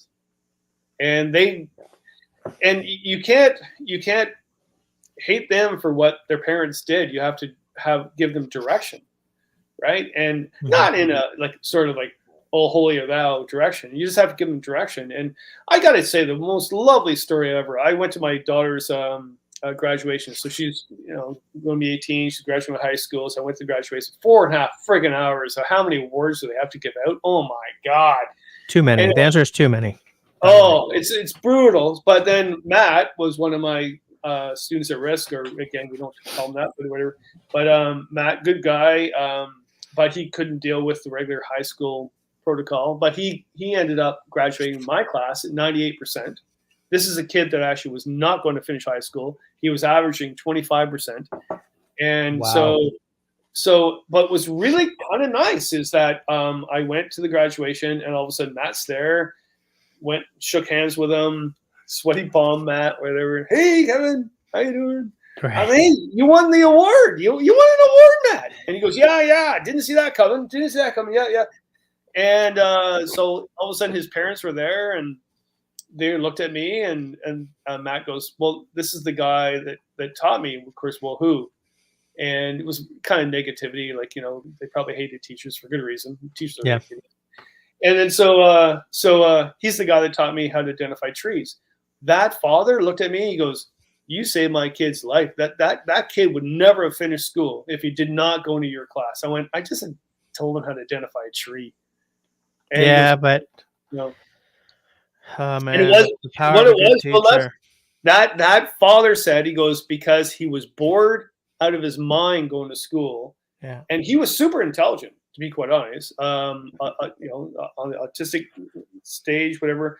And he couldn't handle school. But what I did is I had him in the woods all day. We did forestry, we did fish and wildlife. We did all these study things in the pond, whatever. But all day outdoors. It's probably because of COVID too, but I didn't want to be in the classroom with him, right? Right. And that's how we graduated. He'll probably become the next prime minister, for the love of God. Either that or the next happy camper. I love hearing those stories because man, society fails these kids. Society absolutely fails these kids. I'm saying this as someone who has a kid in public school that has a rubber lined room in it for certain coded kids. And I have a daughter who the autistic kids just gravitate towards. And it's a story that I'm not going to bore everyone with here, but it's amazing to watch. Okay. But I see kids in the neighborhood just being failed. Because every kid, I'm about to get political, so I'm gonna step back a bit, but I just feel that if more kids had that opportunity, more kids who are problem kids or who are coded kids, I don't know if they use that term in Ontario, but here there are kids that have certain codes. This one's autistic, this one's blah blah blah. If the education system showed more imagination and more capability when it comes to these kids, I think we would see so much success. There's a lot of programs out there that actually help them, but it's the individual teacher and counselors that do it. If it wasn't for them, then it wouldn't happen. But what's happening is now is, and everybody knows it, they're getting burnt out. They've had enough. Yeah. And if for outdoor education, for example, all my colleagues. So I can't retire because I can't retire because I work for myself, right? So I'm not a full-time person. I don't have a benefits. I don't have whatever. But if you had the ability to, and you saw the point now that we can't even take them on stream studies, because I mean, because there's 2 inches of water and they're not allowed near water, then you're going to say, Yeah. "What? You know what? I'm retiring. I've had enough." And Yeah. so if you don't have anybody to pass the baton to, the young people, they're like, "Yeah, you know what? It's a political nightmare. The administration are friggin' idiots. But you know what? I'll do that." Because I think back in the day, I think we did do that because this is not new. Like there was a lot of apprehension back when I was an outdoor ed too. Yeah. But if you don't do that now, you can kiss it goodbye, and it's the bumble syndrome, right? And now COVID's going to make it worse because it's like. But what's really beautiful is COVID has helped us because I remember because I was part time and nobody was going back to the classroom because they didn't have to. They would get paid if they didn't go. I wouldn't get paid if I didn't go back. So I would go with a mask and I'd take them outdoors. And I remember the administrators, I went, "Hey, we're going to do this today." And they're like, "I don't care, Kevin, as long as they're not inside." Amazing. I was like, "Oh, that's interesting. That's cool. You haven't told me that in years." And yeah. I like that. They didn't care what I did with those kids for the whole day. That's amazing. And it segues into something else I wanted to ask you about. In the chapter of Bill Mason's River again, because anyone who plies a river in Canada will know who Bill Mason is, and a hell of a lot of guys in the States will as well. So this chapter, I sort of go back to. I've gone back to. I've only had the book for about a year, but I found it interesting when you're talking about Bill Mason, the films he made, and I'm talking about specifically Water Walker, when you're showing it to these kids and they're just not getting it the way you did. And just like desensitized to danger by waterfall hucking Red Bull athletes, not one of my students even flinched when Mason dumped his canoe in freezing water and came close to death. It was obvious the students weren't connecting with Mason's canonical work. Maybe they couldn't. The symbolic red prospector. For our generation to watch Water Walker, it's mesmerizing. It's relaxing. But for them, it's like no. And I'm not knocking any of them for that. But at the same time, I said, look, I don't care if you fall asleep during this. If you're an outdoor leadership program, you need to watch Water Walker. You need to see him dump. You need to see him dump himself. You need to watch him before he graduates. So sorry, it's called history. And so, okay, Kevin, all right. So I would do that. But I don't knock them for the reaction, but I question at the end of the day, I'm thinking, well, why are they not reacting to that film? It's an amazing friggin' film. Look, I think it's a great film, and I discovered it late. Okay. But it reminds me of how, like, okay, I'm Gen X, and my missus is an elder millennial, I guess. She's about to hit 40. Okay. And even between us two, okay, Gen X was long, right? Like it was a big generation. You're a boomer, okay. You know that film Land Before Time? Yeah. I can watch that film. Camille, my daughter, can watch that film because we watched it when she was a kid. But millennials cannot watch that film because it's too damn slow. And when I was reading this bit about your kids, you know what I'm saying, about these kids, I'm calling them your kids because I felt that you're helping kids that everyone else fails, that they're not connecting with this film. And I knew exactly why. Because this film does not flash and it doesn't roar the way films nowadays do. But you'll love this part though, Jess. It's like those are my regular students that I was talking about. So I don't really videotape at all or even talk about my students at risk because various reasons, whatever. But here's the beautiful thing. The whole Alone in the Wilderness, the cabin, the guy that built the cabin. God, what's his name? Prenicky. Yeah. When there's a bad day and a full moon and again, we shouldn't say that, but at risk guys are not having a good day, I put that film on, nothing. They're just mesmerized. Absolutely mesmerized. When he actually makes the hinge for the door, they're like, yeah. And I hate to say it, it's one of those times I have it in my backup kit where I'm having a bad day with them, and they're they're not on their meds and they're whatever's happening at home. I was like, oh my god, hell! I put that film on. Oh, Forget about it. Yeah. So yin and yang, whatever. But we're talking about Water Walker and not being effective. But that film is still effective. Yeah, good old. The other film that's really effective for them that gets them in a huge debate is the Scottish guy that goes off to live in the woods out in the mountains, fly-in trip, and then he pushes the spot device like halfway through and can't handle it. I think it's called Alone in the Woods, Alone in the Wild. Yeah, I'm blanking on it, but that sounds familiar. Because I created a debate. Because he has an electric fence around him for bears. Yeah. So he's supposed to spend 3 months or a year, I forget what it is, but the first thing he does is put an electric fence around him. Yeah. And I go, okay, guys. So I show the Prinicky one, and I show this one. I go, what's the difference? And they all say, well, obviously the other guy is not comfortable with his surroundings. I was like, bingo. Yeah. In which case, why the hell did he do it? Like, is he testing himself against nature, or is he there to be? Like, it's a more important. The dichotomy is more important than it sounds, right? If someone is testing himself against nature versus someone is in nature just to sort of calm the demons.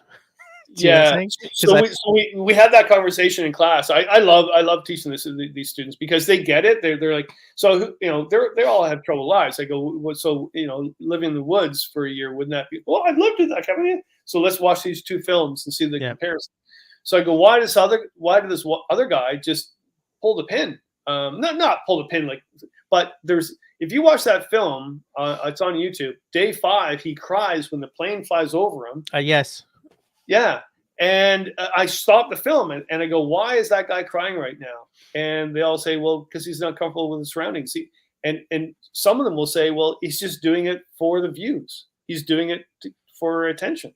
Mm-hmm. Whereas the Prinicky, well, maybe he did that too, but the film doesn't portray that. The film betrays that he just wanted to live in nature.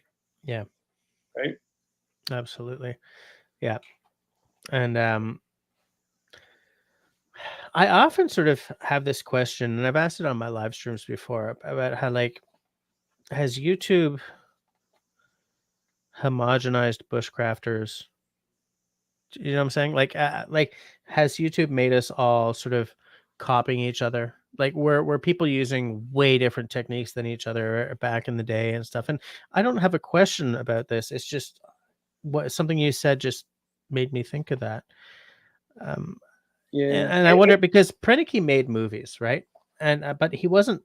That's not all he did. He lived in Alaska, but we've all seen Prinicky's movies, right? Yeah. We all kind of want that double bit axe, maybe that Scotch-eyed auger. We all want to build that cat in some part, maybe not seriously, but so many of the people who I've spoken to on my live streams or in private life, Prinicky's there. Maybe if they're not actively trying to buy a piece of land to build a log cabin, but Prinicky represents something. And I wonder, and maybe also too, we don't really maybe we don't want to know the true story about Prinicky. Maybe that didn't happen, but what we saw in film is like Water Walker. Maybe that didn't happen. Well, I actually think it did happen because I know the family, whatever. But I think what's happening in YouTube right now and what's happening in Bushcraft right now is that we've gone past the we're first dating, we have lots of sex. Okay. Right. So we're past that period now. So I don't know about you, and I think everybody has to really listen to this part. To me, I've watched all that stuff. I love that stuff. I don't watch TV. I watch YouTube, right? Yeah, and me too. I'm getting really kind of and I just watch something if it has a storyline, right? Yeah. And there's a lot of garbage, and there's a lot of YouTubers that were doing like really well, and then people realize, no, you don't really know what you're Right. I got it. Yeah. So it's like what's it called? It's the honeymoon stage. We're going through the honeymoon stage. So I think in the next couple of months and next couple of years, or probably more than or less than a couple of years, we're going to see more solid stuff. I do believe that. A lot of I'm old, right? So everybody goes, well, why are you doing YouTube, Kevin? Why are you doing this? Why are you doing that? I went, well, I always did that. I love writing. That was my biggest thing. But if I didn't do a YouTube channel, the Casey Happy Camper thing, if I didn't do CBC, if I didn't do podcasts and things like that, then the younger generation wouldn't even know who the hell I am. And my whole journey is to take more people in the woods so they can protect the woods when things go wrong. So if I was just become a has-been, and why would I want to do that? I don't know. I just found it funny when I was at the Toronto show. It was actually kind of a joke, but Cameron Christina, she's a newcomer on the stage and doing YouTube, whatever. And she was there, and I performed before her. And she goes, "Oh, I'm performing after you, Kevin." I went, "What? I'm the opening act. I'm Loverboy. Is that what you're saying? I'm Loverboy? I don't want to be Loverboy. I'm not Loverboy." I wonder if she even remembers who Loverboy is. But she's cool, by the way, because she builds her own winter tents. Oh, winter tents, yeah. So I put her in a couple of my books. We're doing that. It's really cool because a single woman that's actually doing all this stuff on her own. I think that's fantastic. Yeah. But it was so funny. It was like, I don't want to be a lover boy. Okay, so Hab Wilson and I talked about that a lot too, because he said, "Yeah, Kevin, I get it. Like he goes, I haven't done all those things that you did, and because we're on the stage of the Toronto show and we're legends of the canoe world, right?" And it's like that was really uncomfortable, but because he's more of a legend than I am. But at the same time, it's like more people knew me than him because of all the social media stuff I did, right? So absolutely. You just reminded me of something that I'm just thinking back to both of these books, and storyteller Kevin is still teacher Kevin, because there's a lot of like, I think it was in the new book, like you're talking about stuff, right? You're telling a story, and then you sort of go, you kind of gave me a lesson on how not to die by lightning in the woods or next to a lake. And that book is full of stuff like that. This one is kind of as well, but like in that book, you had your favorite trout recipe. You have but that lightning thing was interesting because you said a bunch of things that I had never even thought of. Yeah, it's good that you brought that up, because what happened was, okay, to sum this all up, was how the latest book came to be was during COVID, during the first lockdown, I was here by myself for 12 days, or 12 weeks, but with the dog, right? So 12 weeks on my own. And I was told by everybody I knew, even Margaret Atwood said, "This is your time to write because you can't go anywhere." Right. I couldn't write worth crap. I tried every day. I did my walk around the block like everybody did. And I wrote. It was crap.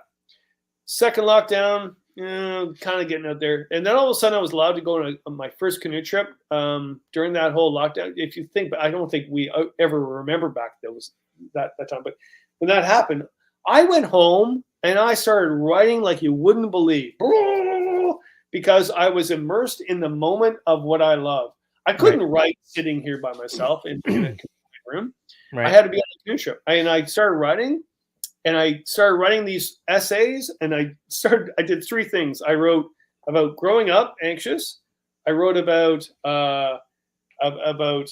helping nature. I wrote about deep philosophy, about all the wisdom I've learned through my time doing all this.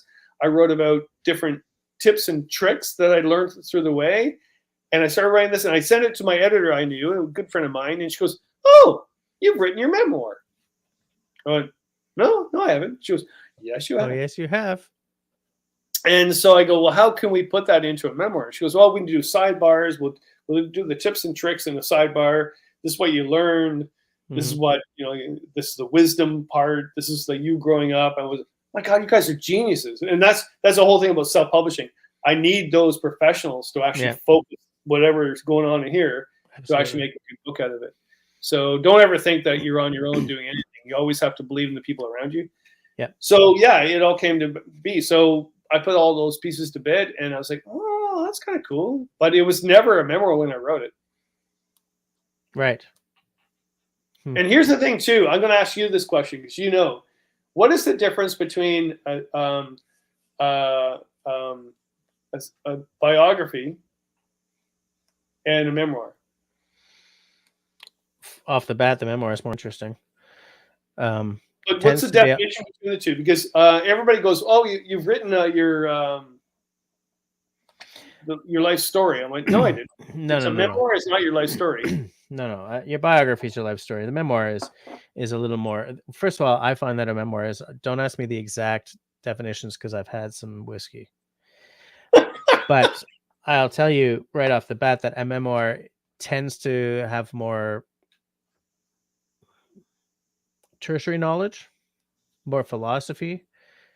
It tends to be a little less sort of a linear story. It has things like my favorite trout recipe in it.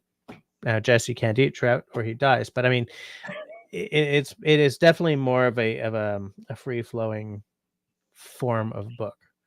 Whereas, yeah, because I sent the book to my sisters and my mom before I went out, right? And they're like, "Oh, this is not really about your life." I went, "No, it's a memoir. It's something that happened in my life that channeled my life into something."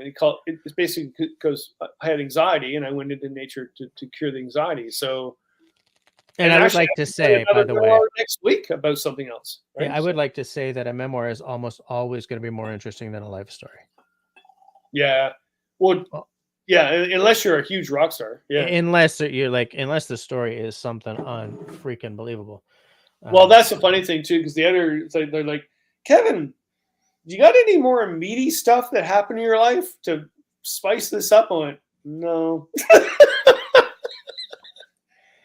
But the thing is, if for someone who's into the outdoors, this is meaty stuff, right? Like the story of how Kevin Callan went from being an anxious kid, and that first chapter, by the way, for a guy like me who's still anxious as hell, was powerful stuff.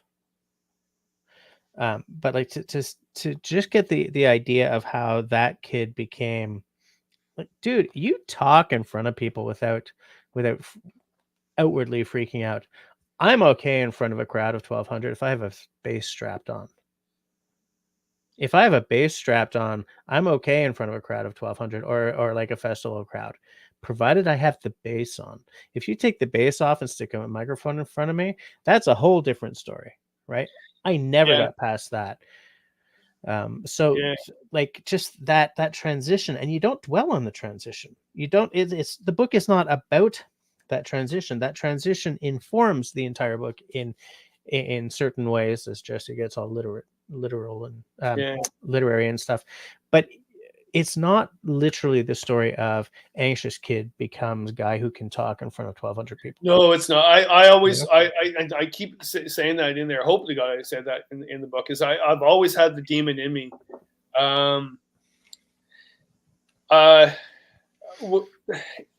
If you're on stage in front of people you don't know, you could be whoever you want.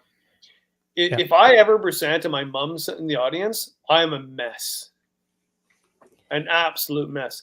And so I've talked to my counselor about it, and basically that's a good thing because that means that's normal, because they know the facade, they know the story, they know the true self of you. And when you're on the audience and you're doing an act, I'm the happy camper because I'm not happy all the time. Like that's the thing. Right. Like, people, all my friends know me. Like Andy, I was with Andy, my good buddy, the other day, and actually, we're fishing yesterday, and we're all talking about that. And they're like, "Kevin, if they all knew that you were not always the happy camper." I mean, Andy was my safe box when I went through Suicide Watch. Right? I mean, here's the happy camper, but yet, and here's my great buddy that they watch all these great videos, and yet I had to have him on the call in case I did something stupid during my whole depression stage, right? So yeah. And there's a real pressure on people with anxiety and depression when there is that.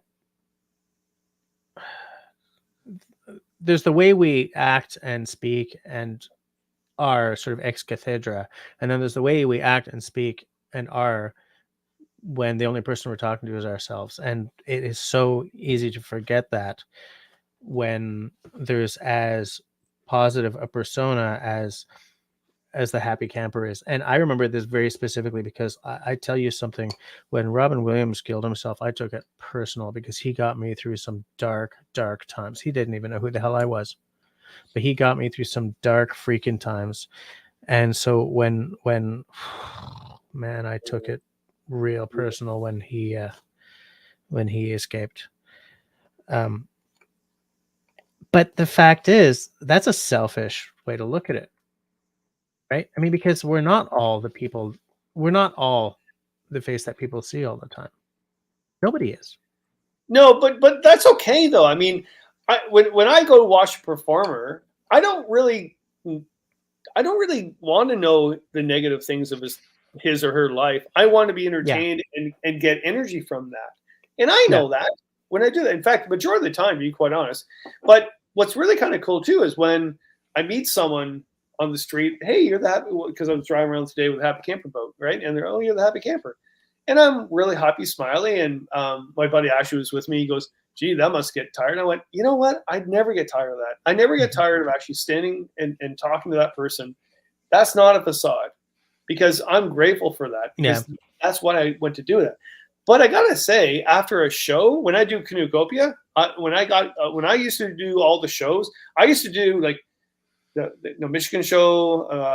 I don't know. I did 26 shows, and then I'd still go back and I would teach an 8 o'clock morning class to my students, right? Which they didn't know where I was because they didn't know who I was. And I was done. I would want to walk into a closet and just stay there for 3 days and talk to myself, right? But what I did is I went on a canoe trip. I actually escaped in the woods. What's really interesting too is like this book really stressed me out for a whole bunch of reasons, whatever. But my partner Christine today, so I was going to go on a solo trip because I'm waiting for all the books to come in, and I'm waiting for all this stuff to happen, and I did all this work, and now it's going to happen. Yeah. And she goes, now while you're waiting, go on a solo trip. Well, I don't have time. She goes, then the whole book is a waste of your time. Because you're just telling everybody to go out in the woods to escape, and you're not doing it. And she called me. She called me on it. So I was like, yeah, okay, you're right. So I'm going off on the trip. So yeah, absolutely. That makes perfect sense. It's funny because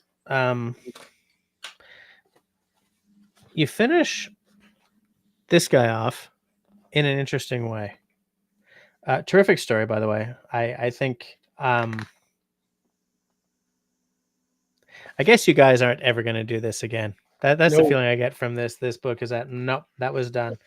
But you ended off in an interesting way, because a lot of bushcrafters are gear hounds, right? A lot of preppers are too, let me tell you. But a lot of I am too. yeah, you got a lot of stuff. But what I liked about this is that you finished with like packing tips, food, the tent, right? I hope I'm not showing too much here. Camp stove, and that's interesting to me because I am dying for like a vintage but still working camp stove, like a little single burner or something. One day I'm gonna get one. Canoe choice, water treatment. The bit you say about Giardia, about how few little cysts it takes to ruin your day, was shocking. What did you say? Was it 10?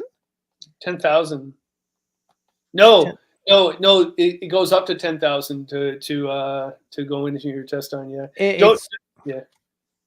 Right. But I think that's a great way to end a story like this, because of the fact that these are the things you use throughout the whole thing. And by the way, I couldn't help but notice that you do mention the prospector, which when I do, it's funny. Like I could tell you right now how that comes to be. So I prefer the prospector design for a canoe because it's a good overall design. It's not the perfect design at all, but it is the best overall design. Jack of all trades. And there's all these canoe companies that have their own prospector. So because there's the original prospector, but if you're a like John Smith Canoe Company and you got a prospector, you can't have the original. You have to change it up so it becomes your own, right? Mm-hmm. And over the years, Novacraft has always been my best prospector design. Souris River makes a good one too. I love Swift boats, but I got to say I don't like their Swift prospector. That's not my preference. It's too shallow. So that's just my preference, right? Yeah. Tim at Novacraft, he was a good friend of mine. He's retired now. He used to own it now. Chris owns it, whatever. But he always used to, Kevin, can you stop pushing our prospector? Like, we got other boats, you know. I went, but I don't care. Well, that's the one I like, right? Mm-hmm. And it's just, it was an all around. You could solo it by going backwards because it's symmetrical design, not asymmetrical design. It's got a good payload. It's got good tumble home. It can handle waves. It can handle rapids. It's not perfect in anything. So I just loved it. But yeah, I'm not saying that that's the boat you should get. And that's the problem. We're like, well, Kevin Callan said, I went, well, I said that. That doesn't mean to say that you shouldn't have a Bob Special or a Cronier or a Kipwa. Actually, Kipwa is a great boat. Or double blade in a cruiser. Like I think that makes a great idea. Don't double blade in a prospector. That doesn't make any sense at all. Yeah, I think you'd be sitting at the wrong height for that, wouldn't you? Well, and you're going to get wet and I joke about doubling all the time, and it's the sin or whatever. Blah blah. Because I'm a happy camper or whatever. Yeah. But at the same time, if you're in a cruiser boat, especially Swiss new cruiser boat, doing a double blade, that makes sense to me. Right. But in a prospector, no. I've done that on big lakes, going across Abitibi Lake or Nipigon. I'll do a double blade, but then I'm almost single blading all the other times. So. Right.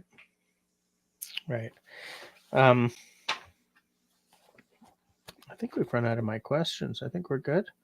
My God, you've got a lot of questions. Geez, there was something else I wanted to ask you about. Look, you've been doing this for a while. I'm not calling you old, but you're old. Has the social media age changed? Look, the social media age has changed everything, but I mean, in a fundamental way, has it changed what you do? Like, there are two ways to approach the social media age, right? It has changed my life. Everything I do is online. Or look, I'm still doing what I do, and like I'll put stuff up on Facebook or whatever. And so I'm wondering, has it impacted massively on your professional life, aside from now that you've got like a YouTube channel? But like you were doing TV, right? So how big an effect has the social media age had on your work? It's just a different thing. When I did TV shows, like that was the big thing at the time. I still do TV shows, but really like you think about it, you think about the things I did in my life. I would drive to Breakfast Television or Canada AM 4 a.m. It would take me an hour and a half to get there. I would do 3 minutes of TV. I'd drive home and then go to work, right? Or CTV Ottawa or Montreal, I would actually literally drive there at 2 a.m. to get there in time to do the morning show. Right. I would do that for 2.5 minutes of TV. And then when YouTube happened, I did that. And like, why are we doing this? And then the YouTube celebrities came, and I'm thinking, I'm not a YouTube celebrity, and I'm not going to ever be who they are. I don't want to be who they are, but I still want to have that. I did radio beyond belief, and now I'm doing podcasts. I just need to get the message out at the end of the day. And I know in my age, there's a lot of colleagues that have given up because they're like, this is bullshit. This is blah, blah, blah. And they keep complaining. I went, really? Then you're a has-been, okay? And I don't mean that as a negative person towards their character, but if your job at the beginning of your life was to change the world, well, not change the world, that's kind of stupid, but change some type of the world and get more people out in the wilderness so they can protect wilderness, but you don't want to do this anymore because you don't believe in social media. You look at Facebook and Instagram as a good example. I actually got to the point I did not like Facebook anymore. Everybody complained about everything. I just did not like these people.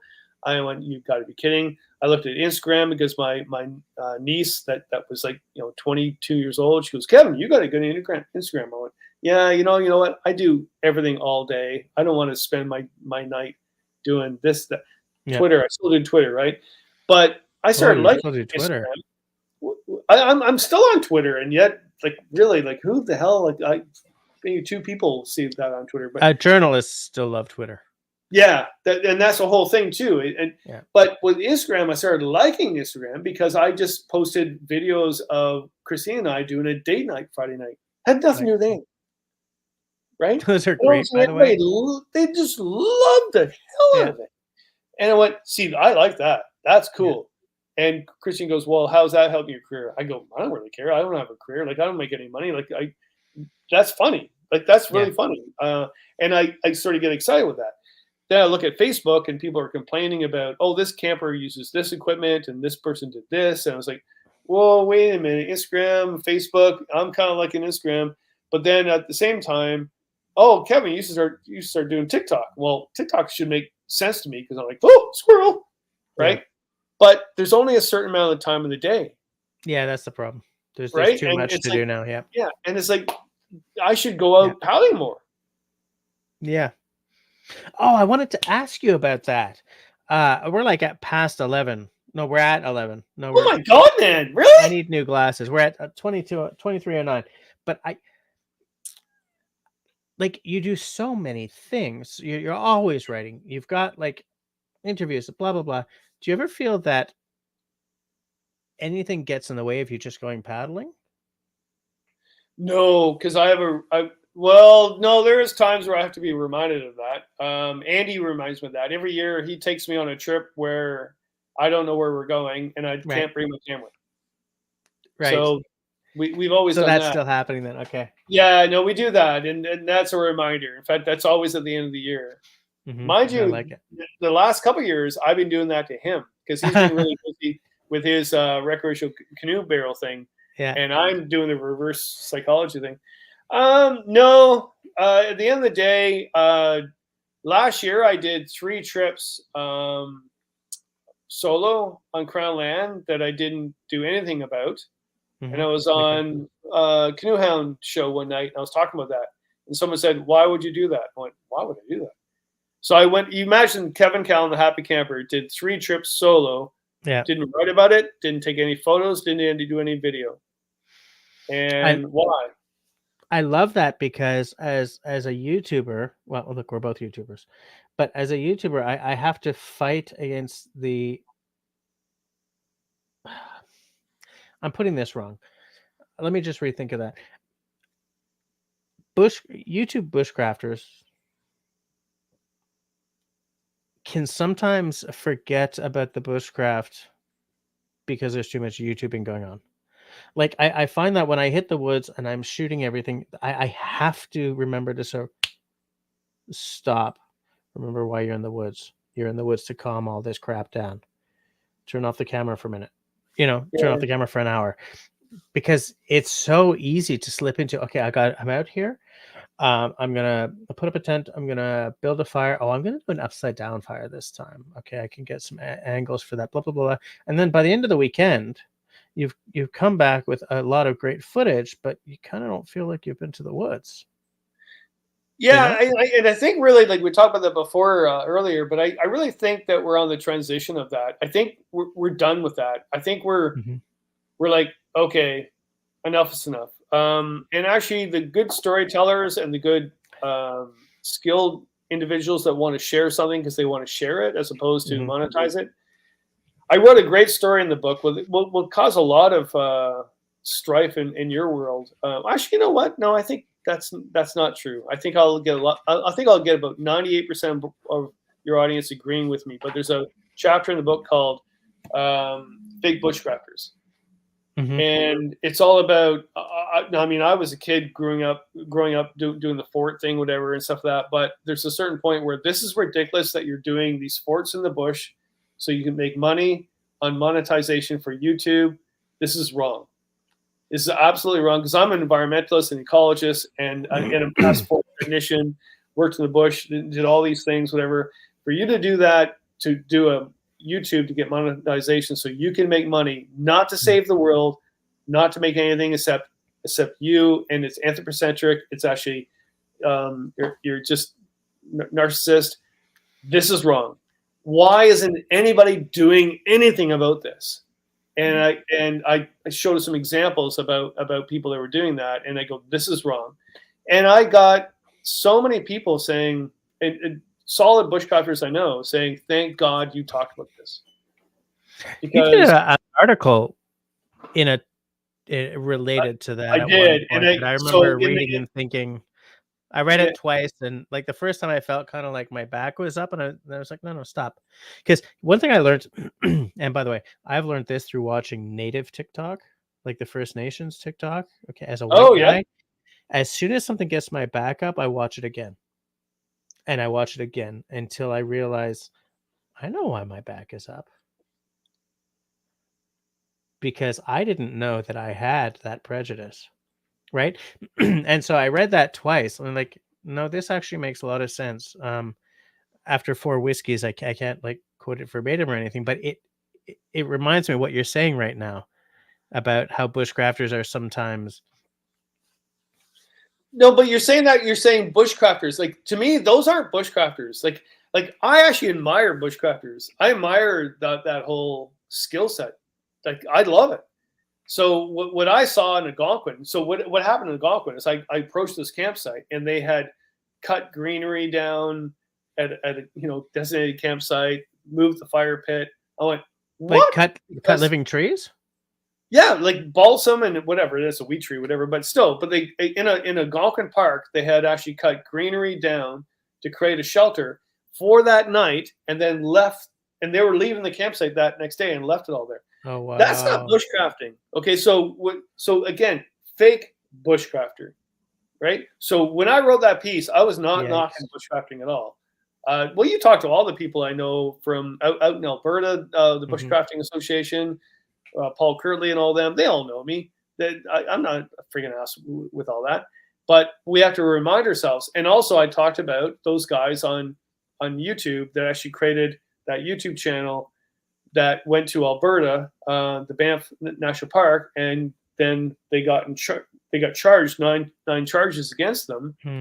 And I said, hey, you know what? Because in my world, that's my world. I teach this stuff. And I jokingly said to Steve Martin, I did not know armed robbery was illegal. Right. That's the running joke. And he was, if you told me armed robbery was illegal, I would never have done it. Well, everybody knows armed robbery is illegal. So when they went to that national park and they broke all those rules, and then they got thousands of dollars for their video, I hope to God they go to jail for that. And people go, that's not right. I went, they're not bushcrafters. They're people on YouTube trying to make thousands of dollars, and they know the game. So you see a difference between like old school bushcrafters and the YouTube bushcrafters, then, like the. Not all YouTube. No, the YouTubers. I'm trying to find a way to say like bushcraft influencers, kind of. Do you know? Yeah, no. There's some solid. I actually watched a lot. There's some solid YouTube bushcrafters out there for sure. Those guys, to be cool. I don't know them personally, but and then people will say, well, people make mistakes. So no, they knew what they were doing. So sorry. Because here's Kevin Cowan, the Happy Camper.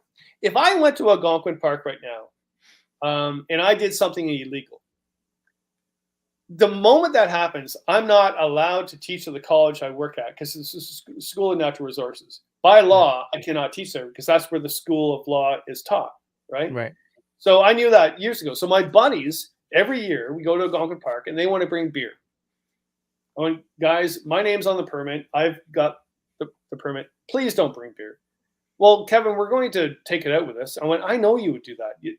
You're absolutely 100% ethical people. You're not going to do that. But my name's on the permit. So you can't do that. Right. Oh, so we have to do everything perfect, Kevin? We have to wear our PFDs all the time? We have to do... I went, yes. Yes, you do. Or don't go canoeing with me. Right.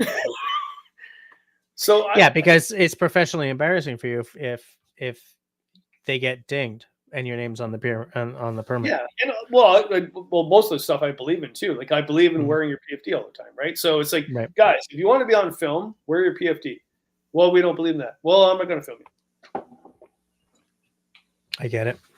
I absolutely get it. Well, I get that's where I get they call me the Uncle Kev, right? Uncle Kev, the old wise man. It's like, no, I'm kind of cursed by that and not cursed by that. So. Yeah, but they probably know that they can't mess around with it at this point, Yeah. though, right? I do know, though, if the audience you're listening to right now, you know what I'm talking about.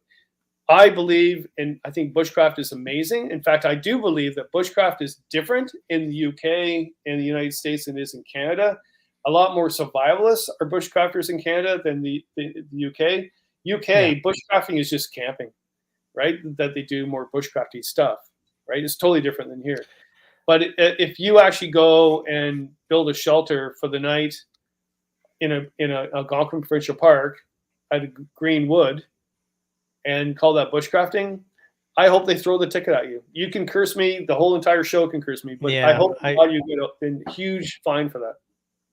I would have a problem with cutting greenwood for anything like that as well. Unless, yeah, like to build a shelter, I would want standing deadwood. Well, you're at a main campsite in Algonquin Park. Why are you doing Why are you building it? You're not doing that to survive. Yeah. You're not doing that to survive. You're doing it to monetize your YouTube so you can make money off it. You're not doing that to survive. If you're doing that to survive, 100% go for it. Nobody's ever going to question it. In fact, nobody. You probably can't cut wood at Algonquin anyway, can you? It's illegal. Yeah. Well, greenwood. In backcountry, you're allowed to cut wood, but it has to be standing dead, or it has to be dead. Yeah, absolutely. No. Oh my God, you got me going off tangent. Look at it's freaking 20 after. Oh my God, man. Oh my land. Yeah, but it's interesting. So I've been sort of just going with it. Yeah. But there was a question I wanted to ask, and now I've gone and forgotten it because you just sort of blew past it. What the heck was it? It's gone. It's absolutely gone. I'll remember it tomorrow. So I guess, we should, because it's 20 past 11, I guess we ought to start closing her down. I do want to remind everyone. I'll close this off with a reading. Okay, but I'm going to close it off with something else. So do you want to do the reading first, or do you want me to finish with what I have first? I don't know. I've never done a reading before, so maybe you should do the other. All right, let me start with what I want to close off with, and then we'll do the reading. For the restarted interview, irregular interview series, I've created my take on the Proust questionnaire, which anyone who's watched like Inside the Actors Studio or listened to, I think it's Writers and Company on the CBC, everyone's made their version of a Proust questionnaire. I've tried to make one that is a little less. The original is no longer adequate for the modern times, but I've come up with a questionnaire that I think is applicable to almost everyone I will be interviewing. So it will include some things about YouTubing or Instagramming or whatever, and some things about the outdoor living. It's 10 questions only, and here we go. Kevin Callan, you. Oh my Lord! Okay, okay, focus. All right, go. All right, you ready? Question and answer right away. Right. What camera do you use? Sony mirrorless camera. The latest one. Oh, nice. Do you use on camera or external sound recording? Both. Both. Sweet. Yeah. Favorite tree? Oh my God. White pine, no. Spruce, no. Yeah, white pine. White pine, fair enough. Favorite bird? Oh, chickadee, because it actually is the only one bird that actually, when you flip it upside down and when you're banding it, when it band birds, it actually can function upside down. All of the birds can't function upside down. I wanted to talk to you about that, but anyways, okay. Yeah, it bites the living crap out of you. Yeah. Canoe or kayak? Canoe, but nothing to do with the kayak. But yeah, canoe, obviously, yeah. Yeah. Favorite outdoors author or filmmaker? Artie Lawrence was my author that focused me throughout my life. Nobody would know who he is, but yeah. But I'm gonna look him up right after. Favorite outdoors tool? Tool? Mm-hmm. Sense of humor. Fair enough. Music in the woods or the sounds of nature? Oh, sounds in nature. Yeah. Good man. Yeah. Favorite season? Fall. I love Yeah. every season, to be quite honest, but fall, early fall, especially.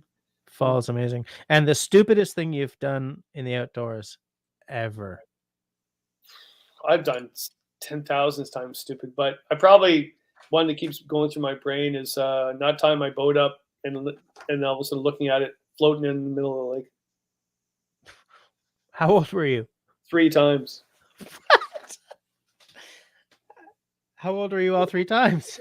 No, throughout my life. Yeah, yeah. I should have known better every single time, but yeah.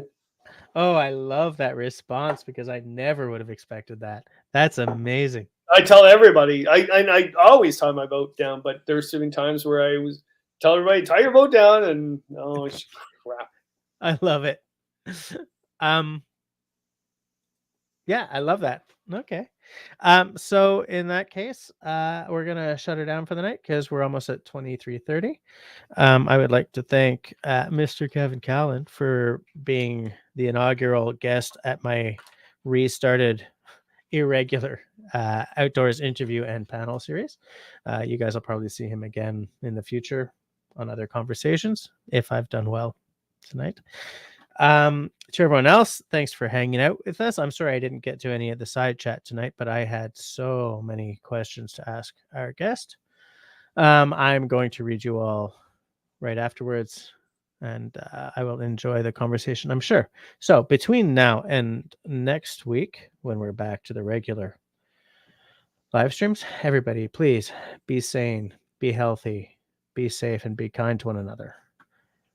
You want to say anything?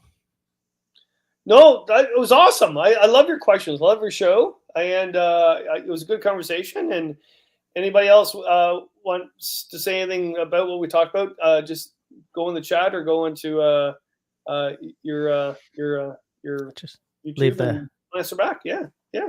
all right. But you know what? At the end of the day, make sure you get out because the season's going to be over soon. It's amazing how fast the end of the season is coming. Yeah. Crazy. I'm going to be in Alberta in about a week, and I'm hoping to BC and then Alberta, and I'm hoping to get some outdoors time and some videos shot. So good night, everyone. Thanks for hanging out with us. Good night. Cheers. Cheers.